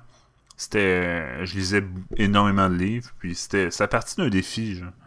Un ami qui m'a posé comme défi. Ouais, tu lis beaucoup en français, mais t'es capable de lire un livre en anglais. Et la réponse a été j'ai jamais essayé, mais je vais l'essayer. Puis c'est comme ça a parti. Mais c'est intéressant. Oui. Chaque francophone a son histoire puis son lien avec l'anglais qui va être différent et unique. Là. Puis, nous, on est 2 exemples parfaits. Là, on a complètement un parcours différent. Non, au niveau de l'anglais. Au contraire, je trouve qu'il est quand même relativement similaire. On a tous les deux eu nos cours primaires, secondaires de base en anglais. On a débloqué de façon différente. Non, oui, en français, mais je dis, on a eu nos cours d'appoint là, en anglais, là, qui c'était vraiment très, très de base. Puis que c'était au travers de plus nos hobbies qu'on a pu débloquer. Là. Notre compréhension et notre parler anglais. Là. Puis moi, ça en vient à avoir une certaine préférence. Là. Comme je regarde mon ordinateur sur lequel je communique, il est en anglais. Mm-hmm. Mon cellulaire, il est en anglais. Mon ordinateur au travail, il est en anglais. Ouais. Même si c'est illégal par la loi. Mais en fait, nous, on est encore légal parce qu'on est peu d'employés. Mais je me rappelle, je travaillais dans une entreprise qui avait je m'appelle plus chiffre, là. Mais une petite PME, mais quand même assez grosse. Puis on était obligé par la loi de mettre les ordinateurs en français. Ça, c'est une question que je me demandais parce que, surtout maintenant, là je vais diverger encore, là. Techniquement, maintenant, Windows te permet de mettre l'ordi dans la langue que tu veux sans même... facilement. Sans même changer. Oui, absolument. Donc, est-ce que c'est illégal si moi-même, je change la langue de mon ordi? Si un inspecteur vient, l'inspecteur va regarder tous les ordinateurs, il va faire le compte. Puis, si tu dépasses un certain pourcentage, là, je pense que c'est quelque chose comme 10%, you're screwed, puis t'as une amende. Donc, même si c'est le choix des employés eux-mêmes? Oui, absolument. Puis, on avait beaucoup d'employés qui se battaient tellement qu'on avait mis un GPO pour empêcher ça. Wow. Puis, il n'y a pas le choix, là. Avant, on n'avait pas ce problème-là parce que Windows 7 s'installait dans une langue, tu peux plus le changer. Oui, exactement. Mais avec surtout Windows 10, maintenant, tu peux changer par utilisateur même. Tu peux changer la langue par profil. Là. Puis nous, on avait bloqué ça dans les politiques d'ordinateur parce que justement, les utilisateurs le changeaient. On avait eu 2-3 problématiques. Mm-hmm. Là, puis on n'avait pas eu le choix de... Parce que évidemment, quand le commissaire à la langue française, je sais pas si c'est ça le titre du poste du gars qui vient regarder ça, là. Mais en tout cas, quand la personne vient regarder les ordinateurs puis l'environnement de travail, il nous avait listé les utilisateurs qui avaient ça, puis c'est là qu'on avait pris action après. Là. Je trouve ça quand même intéressant, mais je comprends l'importance de ça. mais de fait que ça enlève quand même... il faut que l'employeur te le donne, l'option au moins, il faut que tu puisses l'avoir en français. Mais après ça, si la personne préfère l'avoir dans une autre langue... ouais, non, c'est ça. C'est là que je suis peut-être un peu plus réticent de ça. Mais pour répondre à ta question, moi, de mon côté, moi aussi, tous mes appareils sont en anglais. Puis c'est vraiment un choix que j'ai fait. Et le pire là-dedans aussi, puis ça, c'est drôle. Je me rappelle, j'ai eu vraiment un déclic. Je pense que c'était avant mon emploi dans un centre d'appel. Où avant ce moment-là, je faisais tout en français. Mes appareils étaient en français. Je programmais en français. Je faisais toutes mes choses, je les faisais en français. C'est là que tu as commencé à utiliser ton fameux layout US là, pour coder. Oui, il y a un point là-dedans. Quand je me suis décidé à faire le switch, je me suis rendu compte de l'absurdité de la chose. Parce que, puis pour ceux qui ne le comprennent pas, je vais l'expliquer. Tu travailles en informatique. Ton langage de programmation est en anglais. Ta documentation est en anglais. Les forums d'aide que tu vas avoir en ligne, qui est la chose que tu vas consulter beaucoup trop souvent pour t'aider avec tes mille et un problèmes, vont être en anglais. Si tu as un message d'erreur qui est en français et que tu essaies de le mettre dans Google, tu ne trouveras rien. Ou une infime partie de ce que tu trouverais si tu avais l'erreur en anglais. C'est ça, exactement. Oh, donc, absolument. C'est tout à fait absurde dans ce domaine-là, encore une fois, de travailler dans une autre langue que la langue de ce domaine-là. Puis je dis, ça ne m'empêche pas avec mes collègues de parler en français puis d'écrire de la documentation en français. Mais tout le reste va se faire en anglais. Et ça, c'est la façon de faire. Puis, c'est légal dans ton entreprise parce que vous êtes vraiment pas beaucoup. on est même moins pas de 20, 10. Là. Vous êtes même pas 10. Donc, définitivement donc, en légal. ce moment, on peut le faire, c'est pas un problème. Oui, c'est une autre histoire, par contre, quand on va grossir, ça, c'est une autre histoire. Mais bref. Pour l'instant, vous êtes correct légalement. Oui. Point de vue légal. Et donc... Puis, tu sais, ça ces politiques-là, justement, avec le commissaire, là... tu fais un petit script, si tu vois le commissaire, tu cliques, puis ça change. Tu sais, ça serait pas compliqué à contourner, on va le dire comme ça, là. Surtout avec les systèmes d'exploitation modernes, que tu peux changer en un clic, là. Mais ouais, effectivement, là. Par contre, cette règle-là, c'est vraiment pour les postes de travail, parce que tous nos serveurs à mon travail dans la petite PME étaient en anglais. OK. Moi, ça, c'est pour vraiment... les mêmes raisons qu'on a énumérées, là. C'est vraiment au niveau des employés là, qui doivent avoir accès à l'environnement en français. Là. Ce qui fait du sens, le point de vue de la loi. Oui, là. Je le comprends. Ça, il n'y a pas de problème. Je le comprends, mais... comme je dis, si c'est rendu une préférence personnelle et que il faut que l'employeur donne l'option du français, en fait, que ce soit la première option et que ce soit la demande de l'employé de pouvoir l'avoir en anglais. Et pas l'inverse. C'est ça, exact. Et tant que c'est ça, moi, j'ai pas de problème avec ça. Moi je suis pas dans ton travail, mais moi, ce que j'ai aimé dans mon travail, c'est que, genre, ma première journée, on me donne un ordinateur en pièces détachées, puis c'est comme, monte ton ordi. Monte ton ordi. Ça, c'est vraiment cool. Moi, je trouve ça très nice. J'aurais aimé ça avoir évidemment, on était en tech, là. Oui, mais ce qui est le fun, c'est que tu gagnes une espèce de certain niveau de confiance avec ton employeur. Là. C'est-à-dire que je sais que mon ordinateur, il n'y a pas de mouchard, il n'y a rien qui m'a empêché. C'est moi qui l'ai construit. C'est toi qui as installé Windows aussi. C'est moi qui ai installé Windows, c'est moi qui ai mis l'antivirus. Puis c'est le fun d'avoir cette confiance-là parce que on sait ça peut être, surtout en niveau corporatif, là, avec les nouveaux firewalls applicatifs, là, l'employeur peut tout voir ce que tu fais. Tu t'en vas faire une recherche bizarre sur ton pied, mais l'employeur va le savoir s'il veut le savoir. Puis que c'est une grosse boîte, là, où est-ce qu'il y a de l'information sensible. Puis, tu sais, niveau de trust, tout ça, là, il y a toujours une espèce de ligne, là. Toi, t'es-tu content de la liberté que tu as avec tes appareils électroniques à ton travail? Ah, nous, on a justement, tu décris ça, et nous, on n'a aucune restriction, là. Encore une fois, on est d'un beaucoup trop petit, et de deux, on n'a rien de particulier, là. On travaille sur des MacBooks qui sont quasiment provisionnés à la main, là. Ce qui n'est plus le cas, c'est scripté, mais il n'y a rien de particulier qui est installé, là. Tu sens confiance là, sur ton matériel. Là. Oui, c'est ça. Puis tout le monde peut faire ce qu'il veut avec les machines là, à l'extérieur des heures de travail. Là. Donc, non, on n'est pas limité, on n'est pas surveillé ou whatever comme on pourrait avoir dans d'autres environnements. Là. notre environnement. Mais tu sais, d'un autre côté, quand tu travailles pour une banque ou des milieux sensibles, là, tu veux être capable de prévoir le coût, 2 coups à l'avance, là, pour pas que ça fasse un Desjardins 2.0. Là. Oui, on s'entend que dans des secteurs comme ça, des domaines comme ça, l'ordinateur va être fourni par l'entreprise puis il va être assez barré. Là. Surtout si c'est un laptop, là, ça va même aller jusqu'à les ports USB vont être désactivés et des trucs comme ça. Là. Mais moi, c'est drôle que tu me dises ça parce que justement, ma petite PME, vraiment pas tant grosse que ça, mon patron, il monitorait tout ce qui est USB. Là. Il y avait comme un logiciel particulier. Là. Quand tu branchais une clé USB, genre, lui, il capturait le contenu de la clé USB.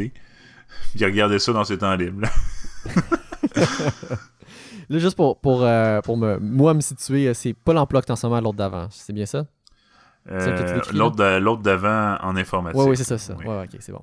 Mais en même temps, pour ce milieu-là, je peux comprendre aussi qu'il y avait un besoin encore une fois, de vie privée puis de s'assurer qu'il n'y a pas d'informations qui sortent. De fuite, là. Ouais, exactement. Puis ça leur est arrivé.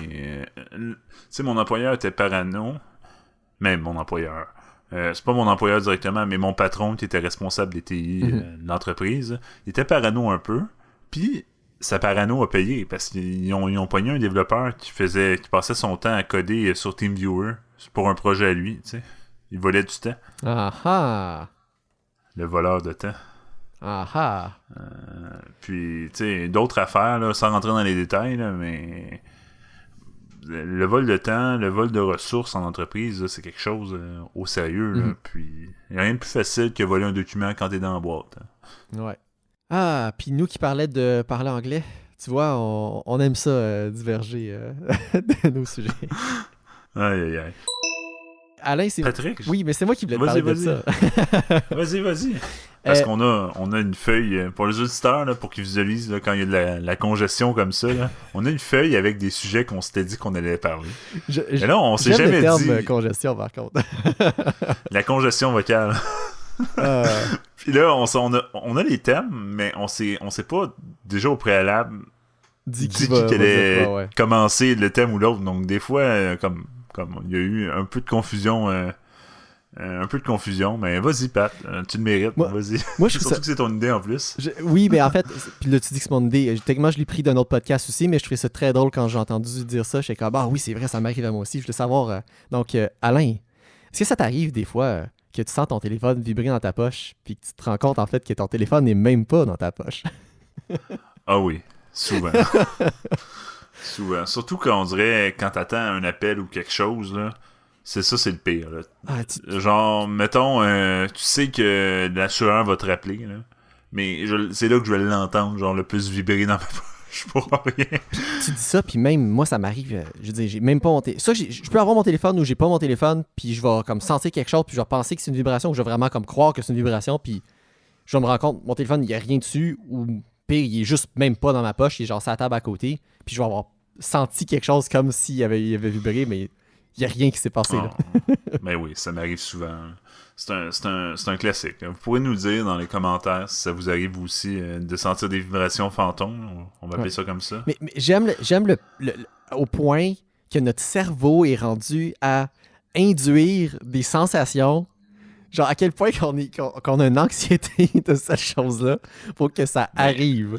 Moi, je pense pas que c'est une anxiété. Je pense plus c'est un mix de surexposition. Là, parce que surtout un téléphone. Un téléphone out of the box, là, sorti de la boîte. Ça en fait de la notification, Patrick. Là. Moi, je passe des heures à paramétrer mon téléphone en coupant plein de notifications, plein d'applications. Je leur enlève les droits de notification.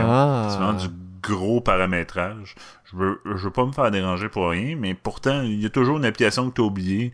Viens jouer à mon super jeu. Je t'offre un boni de 800%. Juste pour le fun, tes notifications, tu les désactives dans les apps elles-mêmes ou au niveau de l'OS? Moi, c'est pas compliqué, là. T'as une strike. Une prise. Ça répond pas à ma question. Tu fais une notification mais... comme ça. Non, mais tu me fais une notification, là, je vais aller dans l'application, là, puis je vais genre enlever les notifications. Ok, non, je comprends de bord. Non, t'as raison de bord. Puis s'il y a pas les options, mais je vais aller direct au niveau permissif. Là, que tu t'en vas dans l'app, tu vas désactiver les notifications dans l'app, Puis si elle te le refait encore, même si tu l'as désactivé, là, tu t'en vas dans l'Ouest. Direct, je vois un bloc, puis j'enlève tout ça. J'aime pas avoir des notifications pour rien. Je veux que les notifications, ça soit des messages ou du monde qui veulent me parler. Pas des notifications de jeu. Ah non, puis... Pas des notifications de Google qui me dit « Il fait beau aujourd'hui » ou une notification de Google. Hey, Google, surtout Google, l'assistant Google, là. C'est épouvantable. Ah, Attention! Je me sers pas du tout de l'assistant. Du tout. Quand tu réinstalles un téléphone, il est là par défaut, puis il va te proposer des affaires, des fois, c'est du non-sens. Okay. C'est comme vib, tu check, il fait 30 degrés aujourd'hui, mais je m'en fous, je sais qu'il fait 30 degrés. Mais ouais, non. Surexposition des notifications, surtout sur cellulaire, là, c'est épouvantable. On dirait que tout le monde veut se partager ton peu d'attention. Ah non, mais c'est exactement ça le but, et c'est ce que les entreprises veulent. Je veux dire, que ce soit les jeux pour générer du revenu avec publicitaire, ou que ce soit Uber Eats qui envoie des notifications pour te faire dépenser, c'est la même chose. Ben oui, Uber Eats, c'est un classique que j'ai désactivé. Parce que j'étais plus capable. Genre, puis, genre, tu regardes, ayez $15 sur votre prochaine commande de $50 et plus. Vraiment, on est deux. Là. Puis généralement, quand je commande du Uber, je suis tout seul dans la maison. Là. Ça va jamais au-dessus de $50. Là. Je trouve ça trop pour un repas. Là. Ah non, mais c'est beaucoup, là. C'est vraiment promotion, beaucoup, genre, non ciblée. Puis en plus, tu me déranges en faisant une notification qui est pas un message. Ah, j'ai désactivé ça. Même si je trouve ça convenient, pratique, dans le fond, d'avoir ces notifications-là, justement, pour savoir quand ta commande elle arrive, là, où est-ce qu'il est rendu ton livreur. Mais à cette heure, je veux juste comme me connecter quand j'ai une livraison, mais tu sais, je vais fermer je vais verrouiller mon écran, mais sur l'application d'Uber, puis je vais juste checker. Mm-hmm. Mais là, la prochaine fois, je l'ouvre. Là, écoute, on a parlé plein de choses, puis là, j'ai comme plein de follow-up à dire tout ce que tu as dit. Quand je vais y aller avec Uber pour commencer. Dernière nouvelle, tu avais désinstallé Uber. Est-ce que tu l'as réinstallé? J'ai réinstallé Uber. Ça t'a fait pas longtemps, là. Mais ma blonde l'a toujours désinstallé. Mais on l'a installé sur mon cell parce que j'ai un meilleur contrôle. OK. Étrangement, dans le couple, d'ailleurs, on va pas être content d'entendre ça. Là. Ça nous écoute, là. Ça va être un bon test. Mais dans le couple, c'est moi, on dirait qu'il y a plus de contrôle sur la bouffe, là. Okay. Sur l'impulsivité. Puis c'est moi qui va retenir, genre, justement, non, on va pas au restaurant. Il a déjà été cette semaine. Une fois, c'est assez. Je trouve ça intéressant, pareil, parce que, selon moi, tu disais, c'est surtout ta blonde qui fait à manger. Puis c'est elle qui va tricher plus souvent aussi pour Uber Eats, je comprends bien. Mais c'est une question de... On dirait que... Là, on fait plus attention, là, mais dans le temps, on se rendait à des situations, genre... Il n'y a plus tant d'options. Là. Il est rendu 8h15. T'as pas commencé à faire de la bouffe. Puis t'as Uber Eats. Facilité, puis là on y allait. C'était ça le pattern. D'ailleurs, on le répète, faire un peu la boucle, abuser de n'importe quoi, c'est jamais une bonne chose. C'est un problème, c'est jamais une bonne chose. Puis nous, pendant le COVID, c'était Uber, notre bête noire. C'était trop facile. Ouais. Puis, ouais, non. Donc oui, il est installé sur mon téléphone, mais plus de notifications, plus de rabais, plus de rien. Ouais. Quand je clique pas sur Uber, il n'existe pas. Donc, parlant de Uber, samedi dernier, je me suis commandé quelque chose. Moi, j'habite tout seul, que commander une affaire, ça vaut pas la peine. Enfin, ça coûte beaucoup. Ça coûte 5$ de shipping. Genre, c'est le 3,99$ plus les taxes, là, c'est quasiment 5$. Ce qui est tu sais, d'un point de vue business, je comprends. Parce que, tu sais, le livreur, il va s'en venir, puis, tu sais, il a son temps payé, il a son gaz. Ça fait du sens que ce soit ce prix-là. Je ne dis pas que c'est injustifié. Je veux juste dire que moi, commander une affaire à ce prix-là, ça vaut pas la peine. Donc... Ah ouais, commander un repas à 12$, payer 3$ de livraison. Donc, j'ai commandé 2 affaires de la même place. Je pense pour que avoir des leftovers, là. Exactement. Puis tu vois, un des trucs, c'était un sandwich, puis l'autre, c'était une assiette. Le sandwich, je l'ai mangé le soir même, puis ça a fait... je pense qu'il y avait un side, ça a fait mon repas. Puis... l'assiette que j'avais commandée était tellement grosse que ça m'a fait 2 repas. Wow, tu te rentabilises ça, un Uber? Mais écoute, ouais, c'est parfait. Tu dis ça, puis je pense en bout de ligne, ça me revient à... Ah, mon Dieu, je pense que c'était... On va dire 13-14$ pareil, là, pour les 3... par repas pour 3 fois, là. Que c'est quand même, c'est cher. C'est Uber, c'est onéreux. Là. Nous, tu vois, on fait pareil. Là, quand on commandait de la pizza dans le temps qu'on mangeait souvent, on commandait pas une médium, on commandait une extra large, puis on en avait pour 3 fois. Ouais, exactement. Mais même à ça vient très cher. C'est dispendieux, puis le monde continue d'utiliser parce que c'est pratique. Tu sors ton téléphone de ta poche, tu scrolls, tu payes, puis ils sont très vite, là. Hein? Oh oui. Tu cliques payer, là, hop. Ah non, c'est génial. Là. Puis on dit Uber Eats, Ils vont les capturer. Ils vont les capturer très rapidement, les informations de crédit et la facture. Ouais. Non, c'est ultra pratique. Puis c'est définitivement, selon moi, la meilleure expérience de take-out aussi. Là. Tu veux faire... Ah, définitivement. Même pas take-out, de delivery. Le seul hic avec Uber, puis d'ailleurs, ça c'est un gros warning à tous nos utilisateurs qui connaissent pas le principe, c'est qu'Uber prend une très grosse cote aux restaurateurs, là, de l'ordre des 30%. Mais 30% en restauration, là, c'est énorme.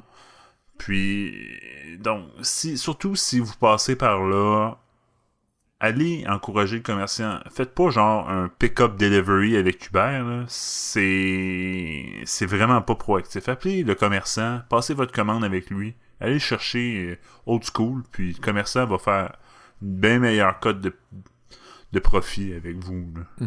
Ouais, c'est un bon point ça aussi qu'on réalise pas, surtout quand tu le sais pas. Là. Absolument. Mais chaque commerçant, ils ont leur taux. Là. Foodora était moins pire, mais Foodora n'existe plus. Ouais, là, il reste Skip the Dishes, puis c'est quoi l'autre qui reste aussi? Il y en a un autre. Bref, l'autre. Il y a trop. Moi, j'ai Stewart, mais Stewart, c'est, je pense, c'est au Royaume-Uni. Je n'ai jamais entendu parler de ça. Moi, bref, justement, dans des contenus justement en anglais spécialisé, là, c'est là que j'ai entendu parler de ça. Mais bref, Skip the Dishes, ce qui est intéressant, c'est que c'est un peu un abonnement, là, un peu à la Netflix. Là. Tu t'abonnes, ça te coûte genre 12$ par mois, mais t'as soit des taux très avantageux ou soit même des livraisons gratuites. Je suis pas certain. Là. Ah, j'ai jamais entendu parler qu'il y avait un abonnement pour Skip. C'est Skip ou c'est... Tu te mélanges. L'autre app que j'ai sur mon téléphone, c'est quoi l'autre? DoorDash. C'est DoorDash qui fait ça. Ah, voilà. ok. Ouais, tu vois, celle-là, j'ai jamais essayé encore. DoorDash, première livraison gratuite, comme tous les autres. Puis, c'est sous forme d'abonnement. Là, tu sais, je connaissais Foodora un peu, les tarifs, mais les deux autres, je sais pas comment ils fonctionnent. Puis, honnêtement, là, les entrepreneurs montréalais, là, il y aurait un marché, là, aller se faire une application beaucoup moins gourmande en frais, qui donne plus de liberté aux commerçants, qui donne beaucoup plus d'oxygène. Parce que Uber, ça n'a pas de sens. Ça n'a juste pas de sens. Puis je sais pas si tu as déjà utilisé souvent l'app Uber, là, mais je trouve que tout sauf fluide, là, c'est très variable. Je pense que celle que j'ai la meilleure expérience au niveau de l'app, c'est Skip, justement. Je pense qu'il y a une meilleure expérience. Ce que j'aime beaucoup plus de Skip, c'est que je pense que c'est une des seules apps qui le fait bien. Je peux utiliser Google Pay directement. Il y a une intégration directe avec Google Pay dans l'application. Ce que Uber n'a pas, ça va passer par ton numéro de carte de crédit que tu dois rentrer dans ton compte. Donc l'intégration n'est pas optimale à ce niveau-là. Pas aussi optimale. Mais moi, c'est au niveau de la fluidité de l'app. Là. Souvent, tu navigues, puis les menus des commerçants, je trouve ça des fois, ça affiche mal, ça s'affiche pas mal, là, mais c'est lent. Puis tu vois, moi, j'ai eu 2 problèmes. Je commande pas souvent avec Uber, puis j'ai déjà eu 2 problèmes où que je me rends à la dernière page de confirmation pour passer ma commande et le piton fait rien. Il faut que je ferme l'app et que je recommence mon flow de checkout pour finalement être capable de passer ma commande.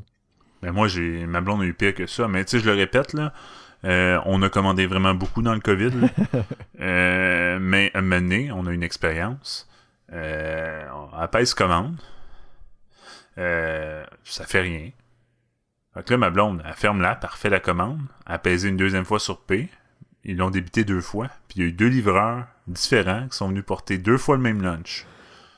Oh my God. J'ai un vidéo parfait à te montrer en plus qui décrit exactement ce problème-là avec un autre app. Puis tu vois, ce que je viens de te décrire, moi que j'ai juste un problème qui ressemble à ça, j'ai vraiment fait attention, faire comme, hey, est-ce que ça t'a-tu passé? Gentil, tu checkes ton historique, T'étais au tu checkes ta courant, carte. là, puis- c'est ça. Ouais. Puis quand on s'est plus jamais fait pogner, parce qu'après ça, on devient un peu parano, là, parce que là, morale de l'histoire, on appelle le support technique d'Uber, ils font... Mais probablement, on appelle le restaurant. Eux autres, ils nous disent, quand on finit par avoir une ligne, ils nous disent, appelez le restaurant, c'est de canceller votre order, même si c'est parti. Mais le temps qu'on a eu une ligne, là, puis c'est assez rapide Uber, là, il y avait déjà une commande qui était partie. Mais comme tu as Fait dit que, plus tôt, Uber, c'est super rapide. Ah, c'est trop rapide. Puis, tu sais, les commerçants, malheureusement, eux autres, ils voient la commande, ils take tout de suite, ils vont tout de suite la prendre. Puis même si c'est 2 fois la même commande, pour 2 fois la même personne, ils vont quand même take 2 fois. Ils regardent pas vraiment qui commande. Puis... D'ailleurs, tu écris en même temps sur les notes. Ouais. Puis j'invite l'utilisateur à aller voir la vidéo. Là. Ouais. Puis ce YouTuber-là, il est, ma foi, excellent. C'est là, en anglais. Toujours en anglais, évidemment, mais il fait d'excellentes vidéos. Un très très bon vulgarisateur, en fait. Surtout du sujet Absolument. technologique, mais autres là aussi. Beaucoup de... Ouais, t'as raison. Technologie, mais... Aussi, des fois, il va parler d'histoire, de science. Il va vraiment aborder plusieurs sujets, là. Mais tu sais, il se trouve dans un créneau à peu près comme le nôtre dans son milieu et dans ce qui s'intéresse. Mais évidemment, lui, il est beaucoup plus public-facing, si je peux me permettre en anglais encore une fois. Il fait beaucoup de vidéoconférences, même des trucs comme ça. Là, donc, mais j'aime beaucoup. Je peux dire son nom, là, c'est Tom Scott. Il fait d'excellentes vidéos sur YouTube. On recommande moi aussi, et donc, Tom Scott. Et juste d'un point de vue technologique, pour ceux qui vont comprendre ce que je vais dire, la solution au problème qu'on décrit en ce moment s'appelle un jeton d'idempotence. C'est ça la solution, à éviter que... Mon Dieu, tu dis de beaux mots en français. Oui, en français en plus. Mais tu peux le dire... Je pense que je l'aurais massacré, j'aurais essayé de le dire en anglais en fait, donc je préfère le dire en français. Mais oui, effectivement, là, ça... Que pour revenir aux notifications, Alain, moi, je voulais te demander une autre question aussi. Puis je pense que c'est quelque chose que j'ai peut-être abordé dans le passé, je me souviens plus. Mais est-ce que tu te sers souvent du mode Do Not Disturb sur ton téléphone? Ou ne pas déranger? Très rarement. Parce que déjà, à la base, j'ai très peu de notifications. Là, parce que je suis vraiment très épuré. Là. Je vais avoir une notification sur Messenger. Je vais avoir une notification. Puis sur Messenger, il n'y a pas tant de monde qui parle. Par SMS, puis par comment ça s'appelle? Téléphone, un appel. Si on enlève ça, il n'y a pas grand-chose qui passe avec du son, du moins. Ah. Puis tu vois, en plus, tu dis ça, moi, mon téléphone est toujours sur vibration d'ailleurs. Je ne le mets jamais sur son, ou du moins, j'ai pris l'habitude de quand j'attends une livraison, je vais activer le son, mais autrement, il va être toujours sur vibration. Ah, moi, tu vois, mon téléphone est toujours avec son ouvert. Ah, tu vois, c'est ça. Parce que, par le passé, en tout cas, pas rentrer trop dans ma vie personnelle, mais j'avais de la misère à gérer mes notifications avant que je fasse le ménage. Puis, ça m'a beaucoup aidé de justement épurer mes notifications au maximum pour que tout ce qui est sonore soit important. Prendre l'habitude de prendre le téléphone quand j'entends, puis ça vibre. OK. Puis aussi prendre l'habitude, tu sais, mettons, tu sais, le classique, là, conversation Messenger, on est 15 là-dessus, puis ça parle beaucoup, là. Mais très rapidement, je vais mettre ces conversations-là à mute 24 heures. Ouais, ok. C'est très, très, très rapide. Puis je vais aller voir les messages à mener quand ça va, quand je vais avoir le temps. Là. Parce que j'aime pas ça être collé à ça, je trouve que ça fait trop de notifications. Je trouve ça intéressant parce que je me rends compte qu'on traite notre téléphone et les notifications de façon complètement différente. Toi, tu sembles vraiment avoir limité au minimum ce que tu reçois, mais tu reçois avec son. Alors que moi, j'ai pas tant fait de limitation, mais je reçois jamais avec du son. C'est tout le temps sur vibration. Puis je surtout regarder quand j'aurai le temps des process, mais pas nécessairement systématiquement quand ils vont rentrer. Ou du moins, je vais juste regarder c'est quoi. Puis si c'est pas quelqu'un qui me parle, genre, tu sais, je vais regarder plus tard. Mon Dieu. Moi, c'est surtout avec ma personne. Si je traite pas immédiatement mes problèmes, mais ça va faire comme les enregistrements. Hein. Ça va s'occuper des semaines, puis la difficulté à m'organiser. Là. Mais je vais continuer avec les notifications puis le Not Disturb parce que, tu sais, toi, ça, tu me dis que tu gardes juste les notifications surtout de conversation, si on veut. Là. C'est surtout à ce Ouais, niveau-là, communication, dans le fond. tout ce qui est humain, dans le Mais tu fond. sais, moi, sur mon téléphone, je vais recevoir beaucoup plus que ça. D'un, je suis connecté aussi sur mon Slack du travail, que je vais recevoir des trucs du travail là-dessus. J'ai des systèmes automatiques qui envoient des trucs même le week-end, puis je vais juste regarder des fois s'il y a quelque chose qui explose ou qui est en feu. Oui, je vais mais recevoir ça, des notifications ça, c'est de... différent. Là. Je vais recevoir... T'as de l'infogérance à faire là, dans le cadre de ton travail. C'est sûr que si j'avais de l'infogérance, il faudrait que je mette mes notifications à ça. Moi, j'ai la chance de ne pas avoir ça encore. Je reçois des courriels. Je sais pas si tu reçois des courriels, notifications sur ton téléphone. Mes courriels, c'est jamais avec son, mais j'ai une notification, Ok. par contre. Je vais recevoir des notifications, des trucs que je veux recevoir sur YouTube, entre autres. Qu'est-ce que je vais recevoir d'autre? Je vais recevoir les pushs de la presse plus. Aussi. Tu vois, là, moi, j'ai mis des pushs du devoir, puis je t'avais d'enlever ça, parce que je trouve que ça pollue trop en quantité. Autant que j'aime ça. C'est là que je vois justement la ligne puis la grosse différence entre nous deux à ce niveau-là. Je regarde faut vraiment que mon espace... Si je regarde mon téléphone en ce moment, j'ai une notification justement de monitoring du travail, quelque chose de peu important, mais je l'ai quand même reçu. J'ai une notification de Twitch, un truc qui ne m'intéresse plus ou moins en fait. Puis sinon, j'ai toujours Silence Notification qui est la météo, mais ça ne notifie pas en tant que tel, là, c'est juste présent. Là.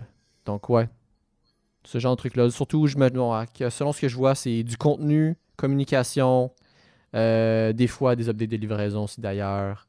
Mais ça ressemble à ça, je pense, pour moi.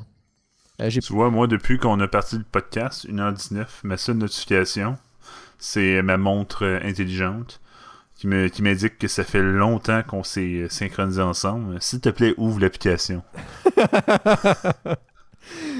C'est très drôle, ça. Puis tu vois, mais évidemment en silent, là. Des notifications de jeux plus tôt, puis j'ai pas de jeu sur mon téléphone, là. À part Ingress, que je n'ouvre plus, puis qu'il y a une notification anyway sont désactivées, j'ai pas de jeu sur mon téléphone. T'as pas de jeu? J'ai pas de jeu sur mon téléphone. Je suis pas un mobile gamer, du tout. Tu vois, moi, j'ai un jeu que, en bon anglais, je grind pas mal dessus. Sinon, 2-3 petits. Surtout, tu sais, que je vais jouer. Il y a des moments critiques, le style aux toilettes. style, je tente que ma blonde fasse quelque chose. Ou, tu sais, comme. J'ai 5 minutes pour gamer. Puis je vais en profiter, puis je vais avoir du plaisir sur certains jeux. Mes pertes de temps comme ça, moi, je l'ai passé sur Reddit. C'est vraiment comme, si je peux dire que c'est un réseau social, ça va être ça, puis c'est ça que je perds mon temps, mais j'ai pas de jeu perte de temps.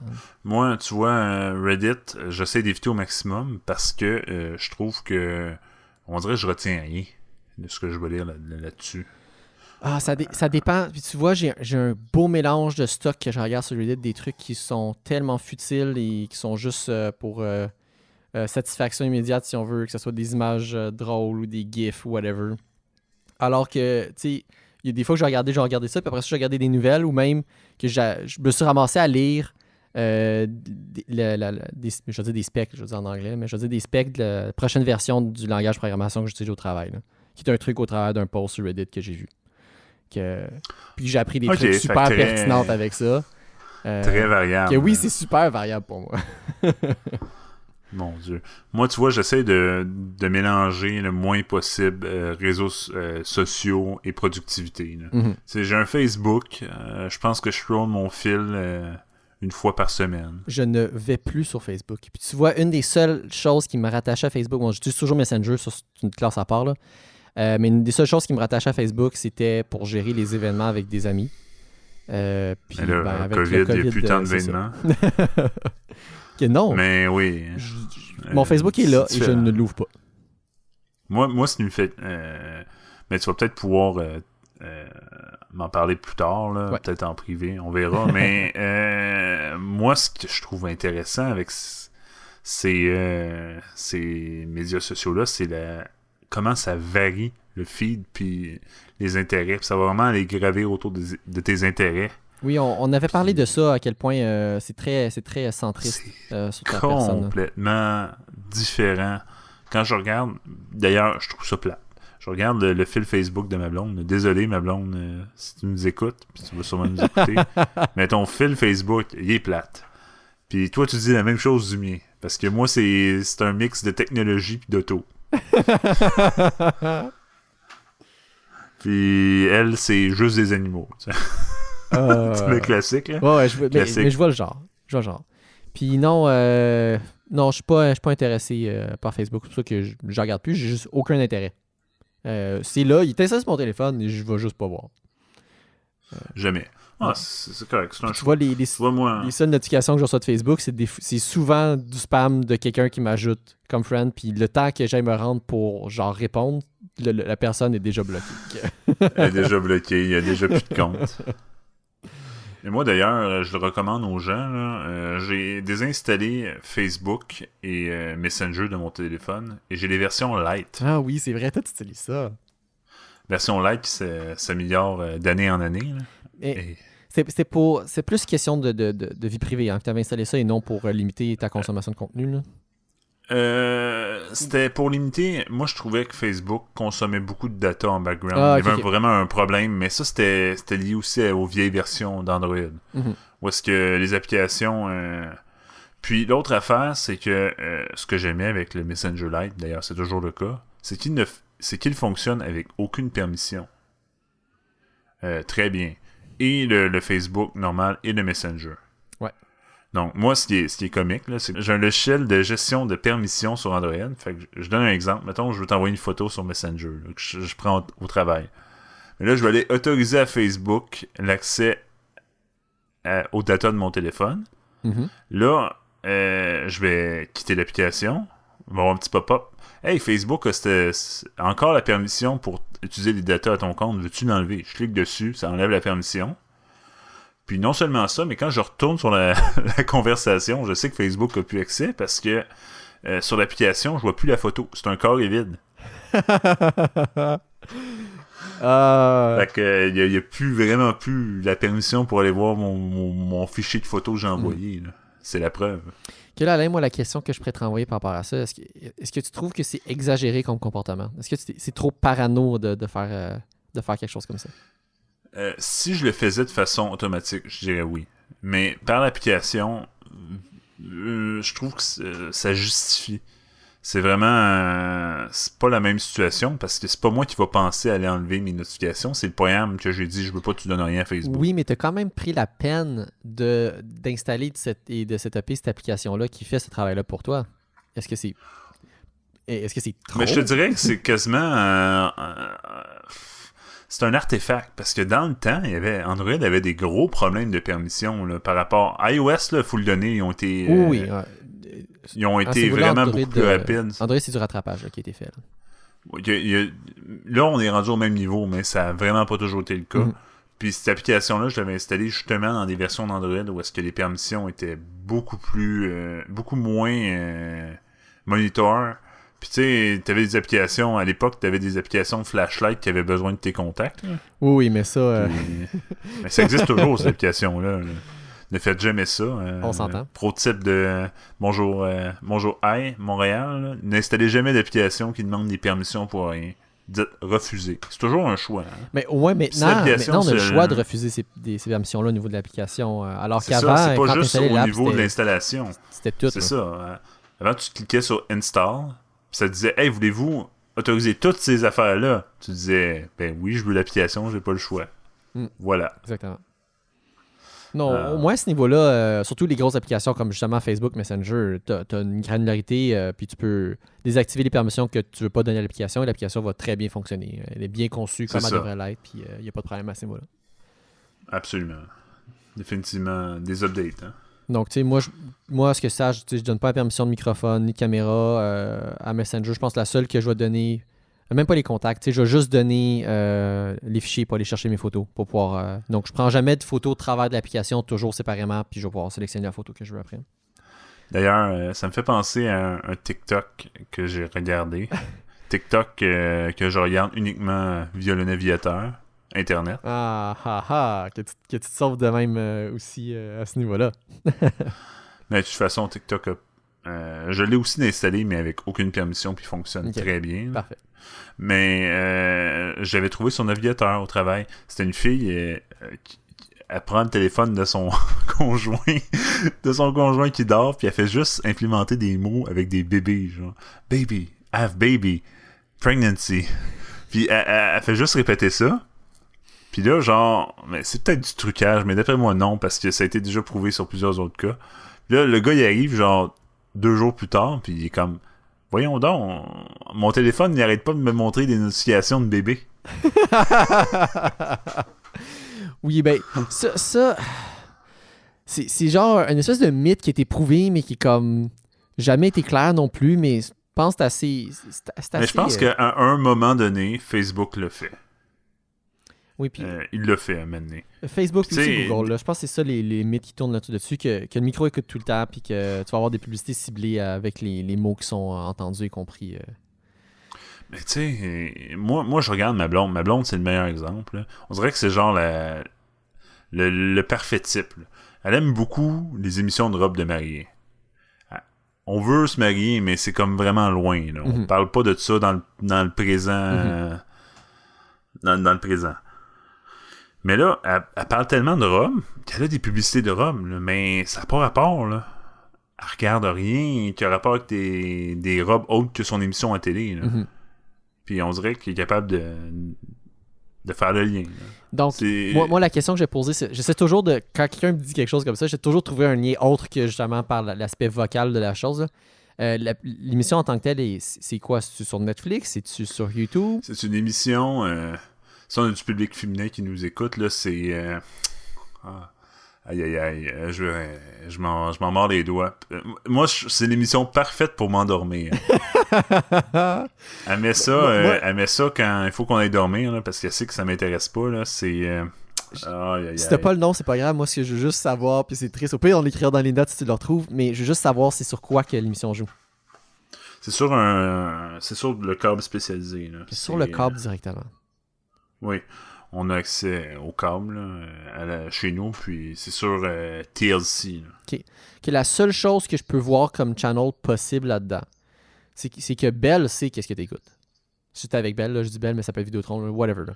Ton câbleau distributeur sait qu'est-ce que t'écoutes, puis lui, il peut potentiellement revendre l'information. Je sais pas si c'est le cas au Canada, d'ailleurs. Ça, c'est un stretch que je fais en ce moment. Là. Et donc, au travers de ça, pourrait te faire de la publicité ciblée au travers de ta connexion Internet, justement en associant les deux. Je n'ai pas... j'utilise Alt Télé de Bell, mais mon fournisseur d'accès Internet n'est pas Bell. Ah. Donc, c'était vraiment un stretch que j'ai fait. Donc, c'est une bonne question. Pour ceux qui se demandaient, c'est Say Yes to the Dress, qui est une émission très, très, très populaire. Là, ils sont rendus à combien de saisons? 19 saisons. ça run... Wow. Puis TLC, justement, la chaîne spécialisée sur le câble où est-ce que ma blonde écoute ça, ils font des marathons genre 12 heures d'affilée de ça. Là. Puis, en tout cas, c'est pas pour moi. Une bonne émission, un bon somnifère naturel dans mon cas, puis pour elle, une source de publicité sur Facebook. Okay. Je revenais avec ma théorie, juste pour être capable de mettre quelque chose qui a peut-être plus d'allure. Là. Si Bell sait qu'est-ce que tu écoutes, puis que tu te connectes à ton compte Bell dans ton navigateur et que le même navigateur est utilisé pour faire d'autres trucs, là, ton profil peut se promener, justement. Absolument. C'est peut-être comme ça. Ça, c'est la façon la plus moi, ça serait la façon logique la plus... que ça peut se passer. Tu sais, il y a des cookies qui se sont promenés entre Facebook et Bell. Mettons, parce que Bell a trouvé un moyen de faire du profit auprès du GAFA en vendant des informations de profil sur ce que la personne regarde. Ça m'étonnerait même pas. Ça serait la chose qui serait le plus réaliste là, comme scénario. Là. Encore une fois, c'est la seule affaire que je sais pas, c'est si les câbleaux distributeurs ont le droit de faire de la vente d'informations. Je sais pas, il faudrait aller voir dans leurs termes et conditions. Là. Je sais que c'est quelque chose qui se fait aux États-Unis, je sais pas si c'est quelque chose qui se fait au Canada. Ah, définitivement. Puis tu sais, je dis, moi, on n'a jamais parlé de ça, mais ça se peut qu'elle ait parlé de ça avec une de ses copines ou qu'elle ait été faire une recherche, parce qu'on Exactement. sait c'est sûr que si t'as fait une recherche, cherche pas plus loin. Là. T'es le coupable toi-même. Là, j'ai trouvé mais je suis pas elle, là, je peux pas... je sais pas ce qu'elle fait sur son téléphone, puis c'est bien correct comme ça. Là. C'est sûrement comme ça que ça s'est transmis dans notre cas à nous, là, mais par contre, il y a des cas aux États-Unis, là, moi j'ai vu des vidéos genre... la fille, elle parle genre de bouffe de chien. Elle a même pas de chien. C'est parce qu'elle parlait de ça avec une amie, puis elle reçoit des pubs de bouffe de chien sur son feed Facebook 3 jours plus tard. Comme je t'ai dit, ça, je n'ai vu des trucs comme ça, puis c'est là. Ça, c'est encore une fois, c'est vraiment niveau théorie. Aux États-Unis, à quel point c'est réaliste ou que c'est vrai. Ça serait à voir, mais l'écoutis, là, c'est ultra puissant. Ouais. Quand on navigue sur Internet, là, c'est épouvantable. Les liens qui se font entre les sites, là. Ouais, c'est comme ça que la publicité fonctionne. Ouais. C'est que la majorité des...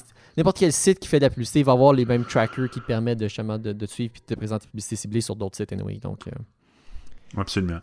donc ça, il n'y a rien de surprenant là-dedans, puis ça fonctionne comme ça. Mais oui, Alain, je voulais juste finir avec... je t'ai posé la question tantôt, puis je parlais du Not Disturb. J'ai dodgé. Donc toi, tu n'utilises pas le Do Not Disturb. Très rare. Comme là, en ce moment, il l'est. Oui, parce qu'on l'a mis pour l'enregistrement. Puis non seulement ça, mais j'ai averti la personne ressource dans ma vie, c'est-à-dire ma blonde, ne me cherche pas en ce moment. J'enregistre un podcast. Parce que elle s'attend à au moins que je la rappelle dans un temps X. Puis, évidemment, si le son était off comme maintenant, elle pourrait m'appeler, puis je le verrais sûrement pas. Mais, c'est-à-dire plus ou moins, parce que j'ai quand même mon téléphone pas mal dans mes mains en ce moment, parce que c'est la seule façon de faire une recherche sans que ça vous l'entendiez. On va faire des extraits vocaux, là. Je tape sur mon clavier mécanique bleu, ou je peux aussi cliquer. Puis oui, on va l'entendre. Donc, j'essaie d'éviter au maximum là, les clics pour vos oreilles. Puis tu vois, moi de mon côté, Do Not Disturb, j'ai littéralement le mode qui est activé de façon systématique à tous les jours, à 22h le soir, jusqu'au réveil le lendemain, que mon téléphone est automatiquement en Do Not Disturb. Ah, tu vois, moi, j'ai même pas besoin de faire ça. Ben, c'est ça que j'en ai compris. Tellement mes notifications en été... Tu sais, si quelqu'un me parle à 2h... Premièrement, moi, j'ai le sommeil vraiment dur. Là. Une fois que je suis endormi, c'est fini. Mais, mettons, ma blonde qui a le sommeil beaucoup plus léger, entre nous deux, là, elle va dire, des fois, je vais entendre une fois une notification, mais quelqu'un... C'est rare que quelqu'un m'écrit 3 messages de suite quand il voit que je réponds pas. Là. On s'entend, surtout à cette heure-là, puis c'est juste des communications que tu as, mais c'est normal que ça te cause pas de problème. Là. Moi, je peux savoir un peu n'importe quoi pendant la nuit, puis sérieusement, ça fait quand même une couple d'années là, que je fais ça comme ça, puis je trouve que c'est vraiment la bonne chose à faire. Là. Ouais, c'est efficace. Là. Je le recommande à tout le monde. Soit de la gestion de notifications ou un mode Do Not Disturb pendant la nuit. Là, c'est important les deux. Selon moi, en bout de ligne, les deux sont importants. Là. Tu veux pas recevoir trop de notifications parce que sinon ça devient c'est plus utile, c'est plus efficace. Surtout si tu dors et que ton téléphone c'est ton réveil, donc il doit être à proximité de toi. C'est une excellente idée d'utiliser le Do Not Disturb pendant la nuit. Mais moi j'ai commencé, Pat, encore pire que ça. Avec les années, maintenant, ce que je fais, mon téléphone, il couche plus à côté de moi. Je m'en sers plus comme... Tu te réveilles comment? Réveil. Je me réveille avec un cadran manuel. Ah, que je suis pas capable de ça. Mais il y a une raison. C'est tout ce qui me dérange de ces affaires-là. C'est la même raison pourquoi ça me dérange de mettre l'heure sur mon micro-ondes ou sur mon four. Parce que l'heure est jamais à bonne heure. Hey, ouais, ça c'est un sujet. Là. À quel point je vis mieux de pas avoir à gérer mon heure qui drift tout seul dans le temps parce qu'il n'est pas accurate ou parce qu'il y a un changement d'heure 2 fois par année. Mon téléphone, il fait tout seul. Tu sais qu'on a eu un changement chez nous depuis qu'on s'était parlé de ça dans la vraie vie. Ah, vas-y, je t'écoute. Moi, chez nous, on est rendu mon four plus d'heure, mon micro-ondes plus d'heure. Ah, c'est excellent. Hey, je suis tellement pas content que mon four, j'ai pas le choix de mettre l'heure dessus. Ah, moi, mon four, je peux ne pas mettre d'heure. Il n'a pas d'heure. C'est complètement blank. Puis, mon cadran... Mais honnêtement, j'ai jamais compris ce cadran-là. Il garde parfaitement la bonne heure, là, mais comme vraiment intense. Ben voyons donc. Je le change. Je pense qu'il gagne peut-être 1 minute par puis je l'ajuste avec mon changement de mon changement d'heure. Pendant 6 mois, il va avoir drifté de seulement 1 minute. Genre. Ah, c'est quand même... oui, c'est excellent, ça. Assez stable pour que je l'oublie puis que je m'en fasse pas avec ça. Je m'en sers comme référence. Puis j'ai pas peur de ça. T'sais. Donc c'est sûr que c'est mieux d'avoir un cadran dédié que tu sais le téléphone.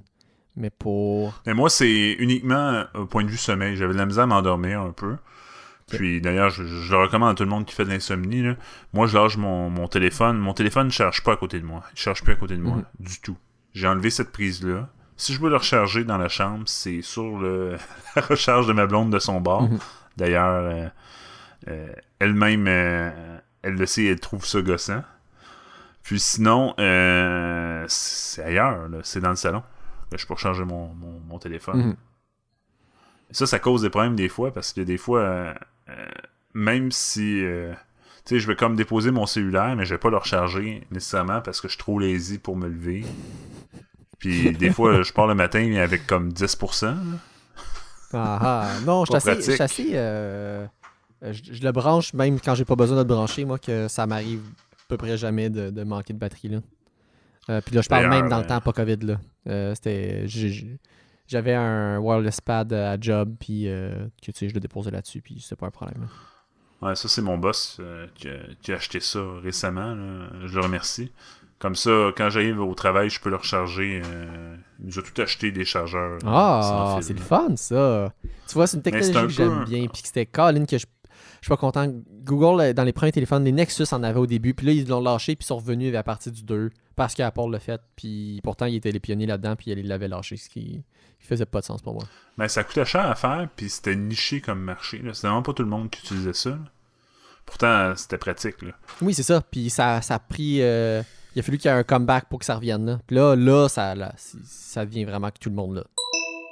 Moi, ce qui me fait peur avec les tendances puis Apple, là, c'est Apple puis leur processeur. Apple qui dish Intel, du moins sur certains de leurs produits. Mon Dieu. Je sais pas si t'as entendu parler de ça. Mais c'est sûr que j'ai entendu parler. Allez, voir que tu te vas parler de ça. Toi, ça te fait peur? Mais c'est du gros changement. Parce qu'on sait que tout ce qu'Apple fait va finir par se faire ressentir. Tu sais, Apple, il décide quelque chose, puis on dirait que c'est quasiment sûr que les fabricants vont le suivre. Tu sais, regarde Samsung. Meilleur exemple. Samsung, au début, il se sentait différent. Il se fait, nous, on a encore le jack audio. Moi, j'ai un Samsung S10e. Encore le jack audio, mais tu vois, S11, on tire la plug. Non, ne me tente plus. Pourtant, avant, c'était même pas une question de ne pas avoir de jack audio. Là. C'était compris dans tous les téléphones, tu sais. Mais là, j'ai peur qu'avec ce changement-là, les grosses compagnies de logiciels, là, du genre qui font des suites professionnelles, Adobe, se mettent ils n'auront pas le choix là, de programmer ou du moins de faire de la refonte de leur logiciel pour que ce soit compatible à ARM. Parce qu'il va y avoir une montée d'utilisateurs. Parce que, tu sais, on parle tous les produits d'entrée de gamme, là. Fait que MacBook Air, Mac Mini, il va falloir que tu payes un extra pour avoir en version Intel. Puis tu sais, c'est une taxe que c'est pas nécessairement tout le monde qui vont se décider à payer, mais ils n'ont pas le choix de suivre au niveau des logiciels. Puis j'ai peur qu'au niveau de Windows ou au niveau logiciel, ça devienne la norme au niveau PC. Là. Donc, Alain, laisse-moi t'éclairer un peu. Tu seras pas surpris, j'ai regardé le WWDC de façon religieusement parce que je suis intéressé par les produits Apple. Quoique j'ai juste un MacBook. Un iPad. Je dirais que j'ai un iPad MacBook, maintenant. iPad. Mais j'ai toujours un téléphone Android et j'ai toujours pas l'intention de changer. Même si l'attrait de l'écosystème est quand même intéressant, j'aime beaucoup Android pour ça. Mais l'avenue des processeurs, ce qu'ils appellent Apple IOC, qui appellent ça eux autres, mais bref, c'est les chips Intel, qui sont bâtis sur l'architecture ARM et devraient être pour toi aussi une excellente nouvelle. On a même vu, c'est vraiment drôle parce qu'il y a plein de choses là, qui pointent toutes dans la même direction pour dire à quel point c'est une bonne chose. Après cette nouvelle-là, oui, la conférence m'a laissé perplexe. J'ai voulu aller chercher l'information. J'ai fait plusieurs recherches là-dessus. Dans notre point de vue, où est-ce qu'on est rendu aujourd'hui? Les processeurs ARM, donc en général, pas juste sur Apple, mais en général, sont capables d'aller chercher des performances égales avec une consommation énergique et génération de chaleur qui est beaucoup moindre sur quelque chose d'équivalent. Mais ça, je sais pas si tu as lu aussi, mais la force d'ARM, c'est sa capacité ARM, c'est sa capacité à rouler sur des processus non pas sur des processus, sur des processeurs non symétriques. Là, on rentre dans le gros détail, là, mais en gros, mettons, moi, mon téléphone, j'ai un 8 core. 8 core, 8 cœurs. Oui, ok, je sais où tu t'en vas avec ça, ouais. Je comprenais pas ce que tu disais, mais Mais j'en ai 4. J'ai 4 gros cœurs, puis 4 petits cœurs, ce qui est absolument inconcevable et zéro. Intel a essayé de faire de quoi avec un processeur Atom, mais ça a jamais pogné. Puis c'était vraiment bizarre au niveau des drivers puis des logiciels à gérer.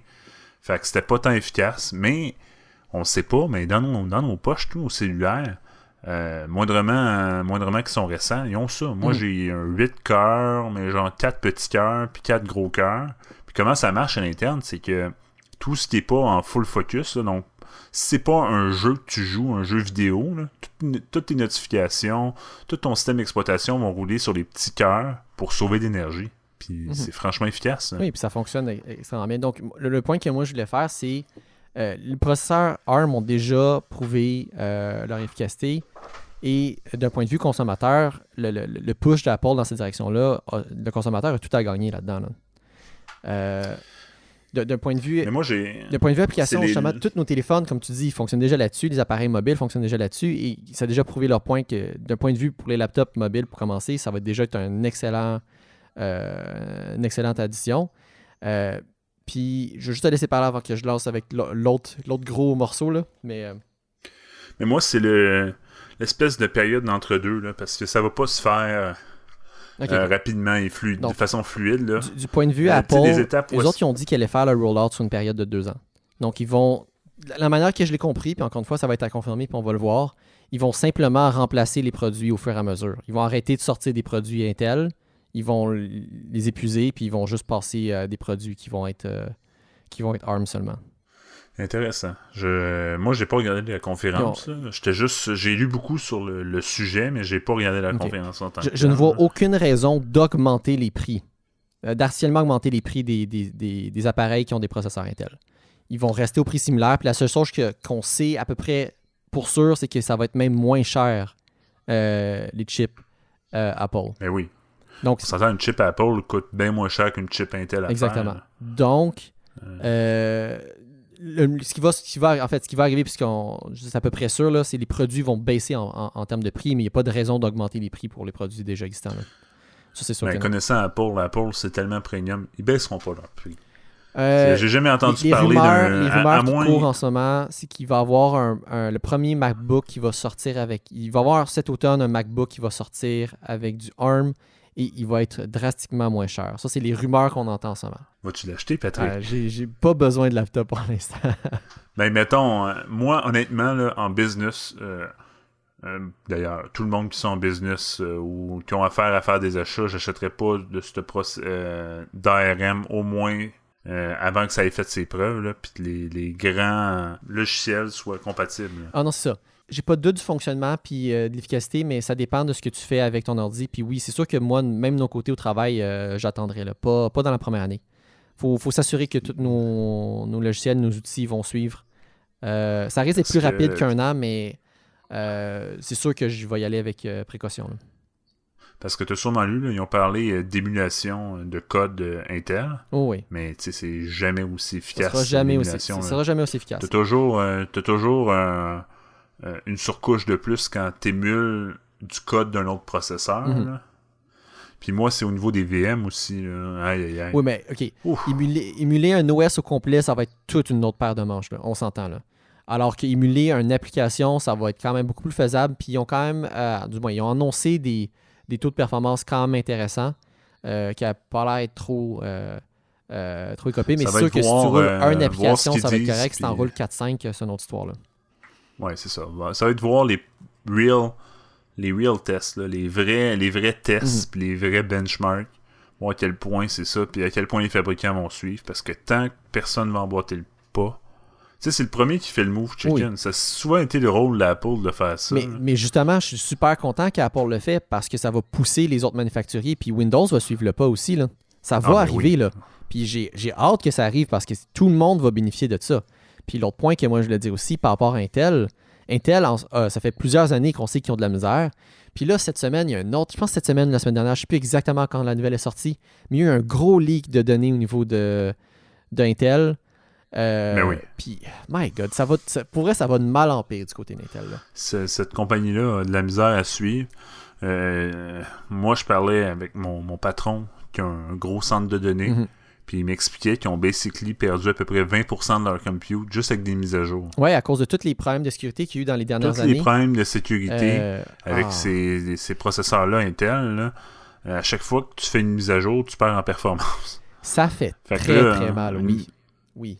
Nous, c'est directement lié parce que, tu sais, on a un facteur d'espace. Là, chaque serveur coûte de l'électricité. Mais quand ça t'en prend 20% de plus pour faire la même job... Mais c'est drôle que tu parles de serveur parce que justement, mon autre point que je veux dire là-dessus, puis une autre des raisons pourquoi je suis vraiment excité avec l'idée des processeurs ARM, j'ai commencé à regarder du côté d'Amazon qui ont déjà sorti depuis plusieurs années des serveurs ARM. Le gros problème que j'ai en ce moment, c'est qu'ils sont juste pas disponibles dans la région dans laquelle on a nos services, donc j'attends après ça. Mais j'ai quand même été faire un test dans une autre région pour pouvoir au moins juste l'essayer.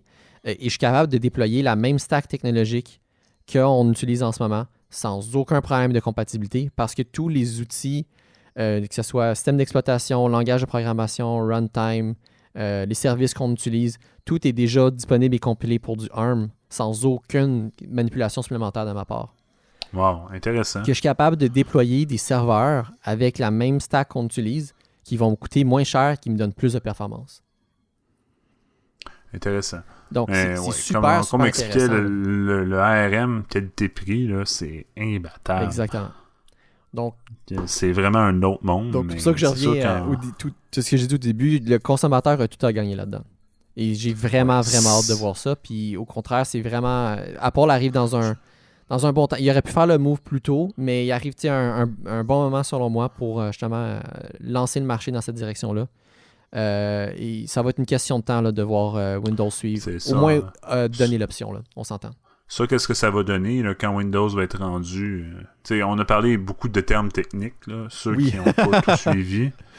Ce que ça va donner au concret, aux consommateurs, c'est des laptops vraiment cheap, avec une autonomie incroyable. Tu sais, genre les Chromebooks, là, les fameux Chromebooks qui roulent sur de l'air, là, sur le Chrome OS, puis qui durent genre 15 heures de batterie. Mais il va y avoir de quoi d'équivalent à très bas prix, là, dans les mêmes eaux que les MacBooks, pas les MacBooks, les Chromecast, pas les Chromecast, les Chromebooks. Tu vas l'avoir, Mon Dieu, j'ai de la misère. Il va y avoir dans les mêmes eaux que le Chromebook des processeurs ARM qui vont sortir, qui vont avoir de plus en plus de fonctionnalités puis de logiciels compatibles. Puis qui vont pouvoir rouler Windows carrément, puis avoir aucun problème là-dessus. Là. C'est ça. Puis avoir plus de performance pour moins cher. Un des problèmes au niveau des MacBooks qu'on a en ce moment avec les processeurs Intel, puis c'est un peu bizarre parce que c'est pas comme si Apple ne le savait pas non plus, mais ça a toujours été un problème. Puis là, au moins, on n'aura plus de problème avec les processeurs ARM parce qu'ils vont être capables de le faire comme du monde. Mais les processeurs Intel ont tellement de la misère au niveau thermique, ils génèrent tellement de chaleur que tout le système de cooling a toujours été un problème, toujours été un problème récurrent comme déficience d'année en année, où que le cooling était insuffisant sur les laptops Apple, qui est quand même bien conçu, mais insuffisant à cause de la chaleur que ça génère à partir du moindrement que tu utilises ton processeur à pleine capacité. C'est ça, que tu fais plus que du web browsing, là, que tu navigues plus que sur Internet. Là, tu te mets à faire du gaming ou justement à faire du rendering, puis là, ton CPU va être throttled parce qu'il génère trop de chaleur. Throttled, il va couper. Donc. Oui, ça, il va c'est couper comme si je voulais une voiture, là, puis il fait tellement chaud qu'elle roule moins bien, ma voiture. Elle va juste rouler moins vite. Elle va juste se mettre à rouler moins vite parce qu'elle est trop chaude. Pour essayer de genre... continue à rouler, mais elle va limiter sa vitesse grandement. C'est vraiment des problèmes qui font de pair, ça génère trop de chaleur et ça consomme plus de batterie, donc c'est vraiment pas... tu sais, moi, je mets ça là-dessus, je mets le blâme un peu sur Apple, là, qui a jamais bien construit ses MacBooks. C'est ça que je dis, je défends pas là-dessus, puis c'est pas... C'est les autres qui font le laptop, là, ils ont beau utiliser le chip d'un autre manufacturier, c'est dans leur laptop qu'ils le mettent, ils n'ont pas de raison de ne pas faire le cooling comme ça. Ils n'ont pas raison de... Mais ils sont toujours entre l'arbre et l'écorce. Essayer d'avoir un facteur de forme le plus mince, le plus élégant possible. Tu sais, j'ai vu le nouveau, j'ai ma tante qui a acheté le nouveau MacBook Air, le nouveau là, sur un 10e génération. Ouais. Puis c'est franchement impressionnant le form factor, là. C'est vraiment petit. Ah non, c'est mince beaucoup là. Mince, puis le clavier, ils ont comme réparé le clavier qui était brisé. Là. Je sais pas à quel point ça va être vraiment réparé à long Ben, terme. ils sont mais pour supposés être l'instant, revenus à l'ancien modèle. Là. C'est l'ancienne façon de faire là, avec le scissor switch comme on avait avant. Là. Puis pour l'instant, ça me semble très... vraiment, vraiment, vraiment parfait. Là. Il y a tellement un form factor mince que ma tante qui pensait pas faire ça a commencé à l'utiliser comme sa tablette dans son lit, tout le temps. Wow! Tellement le form factor est mince. Là. Elle disait, je pensais jamais utiliser mon Mac autant dans mon lit. Puis tu vois, Alain, c'est drôle que là, c'est toi qui me parles de Mac, puis là, je vais te parler de laptop Windows. Je sais pas si tu as vu les derniers Dell XPS qui sont sortis. Ah oui. Les specs sont impressionnants. Puis tu vois, juste en termes de form factor, les nouveaux XPS sont plus minces que les MacBooks. Ça se peut. Mais tu sais, au niveau du cooling, Dell est très avancé. Dell est habitué de gérer avec du cooling de serveur aussi. Il y a de l'expérience. Ouais. Plus que Intel, plus que Mac, j'ai l'impression. Mac qui est comme obsédé par le form factor. On dirait que Mac, les boss font le prochain MacBook, il va avoir ces formes-là, puis c'est that's it. Mais tu vois, tu dis ça, puis ils sont revenus en arrière. Entre le premier modèle avec Touch Bar, puis maintenant la version révisée qu'il y a eu cette année, puis fin de l'année dernière, sont revenus après la même épaisseur qu'il y avait avant. Ben, tu sais, ça leur donne un petit peu plus de cooling, peut-être. Oh oui, ça, bien. Pour le clavier, Ça, pour le cooling, pour dériver de la batterie aussi, ils sont revenus avec un form factor plus raisonnable. J'ai vraiment l'impression que les boss font genre, ça va être ça le form factor, deal avec, en bon anglais. Ouais. Je comprends ce que tu dis. Mais non, le XPS est vraiment impressionnant. Là. Pour vrai, c'est littéralement le MacBook de Windows. Là. Mais toi, tu serais-tu intéressé à passer XPS? Mais j'aime trop macOS pour switcher c'est trop macOS, pour switcher à okay. Windows. Mais si j'avais acheté un laptop Windows, c'est clair que j'irais avec ça. Là. Ah, tu vois, ça c'est un débat de tous les jours, là. macOS versus Windows. Puis moi, pour en ce moment naviguer avec les deux, justement à cause de la COVID puis le travail à distance, là, macOS, il y a ses forces puis il y a ses faiblesses. Windows a ses forces, a ses faiblesses. Là. C'est tout un autre sujet pour un podcast. Oh mon Dieu, clairement. Hey, je vais vraiment checker. Alain, on est rendu à 2 heures de recording. Je sais, ça va beaucoup trop vite. Notre sujet de notification fantôme a complètement dérivé.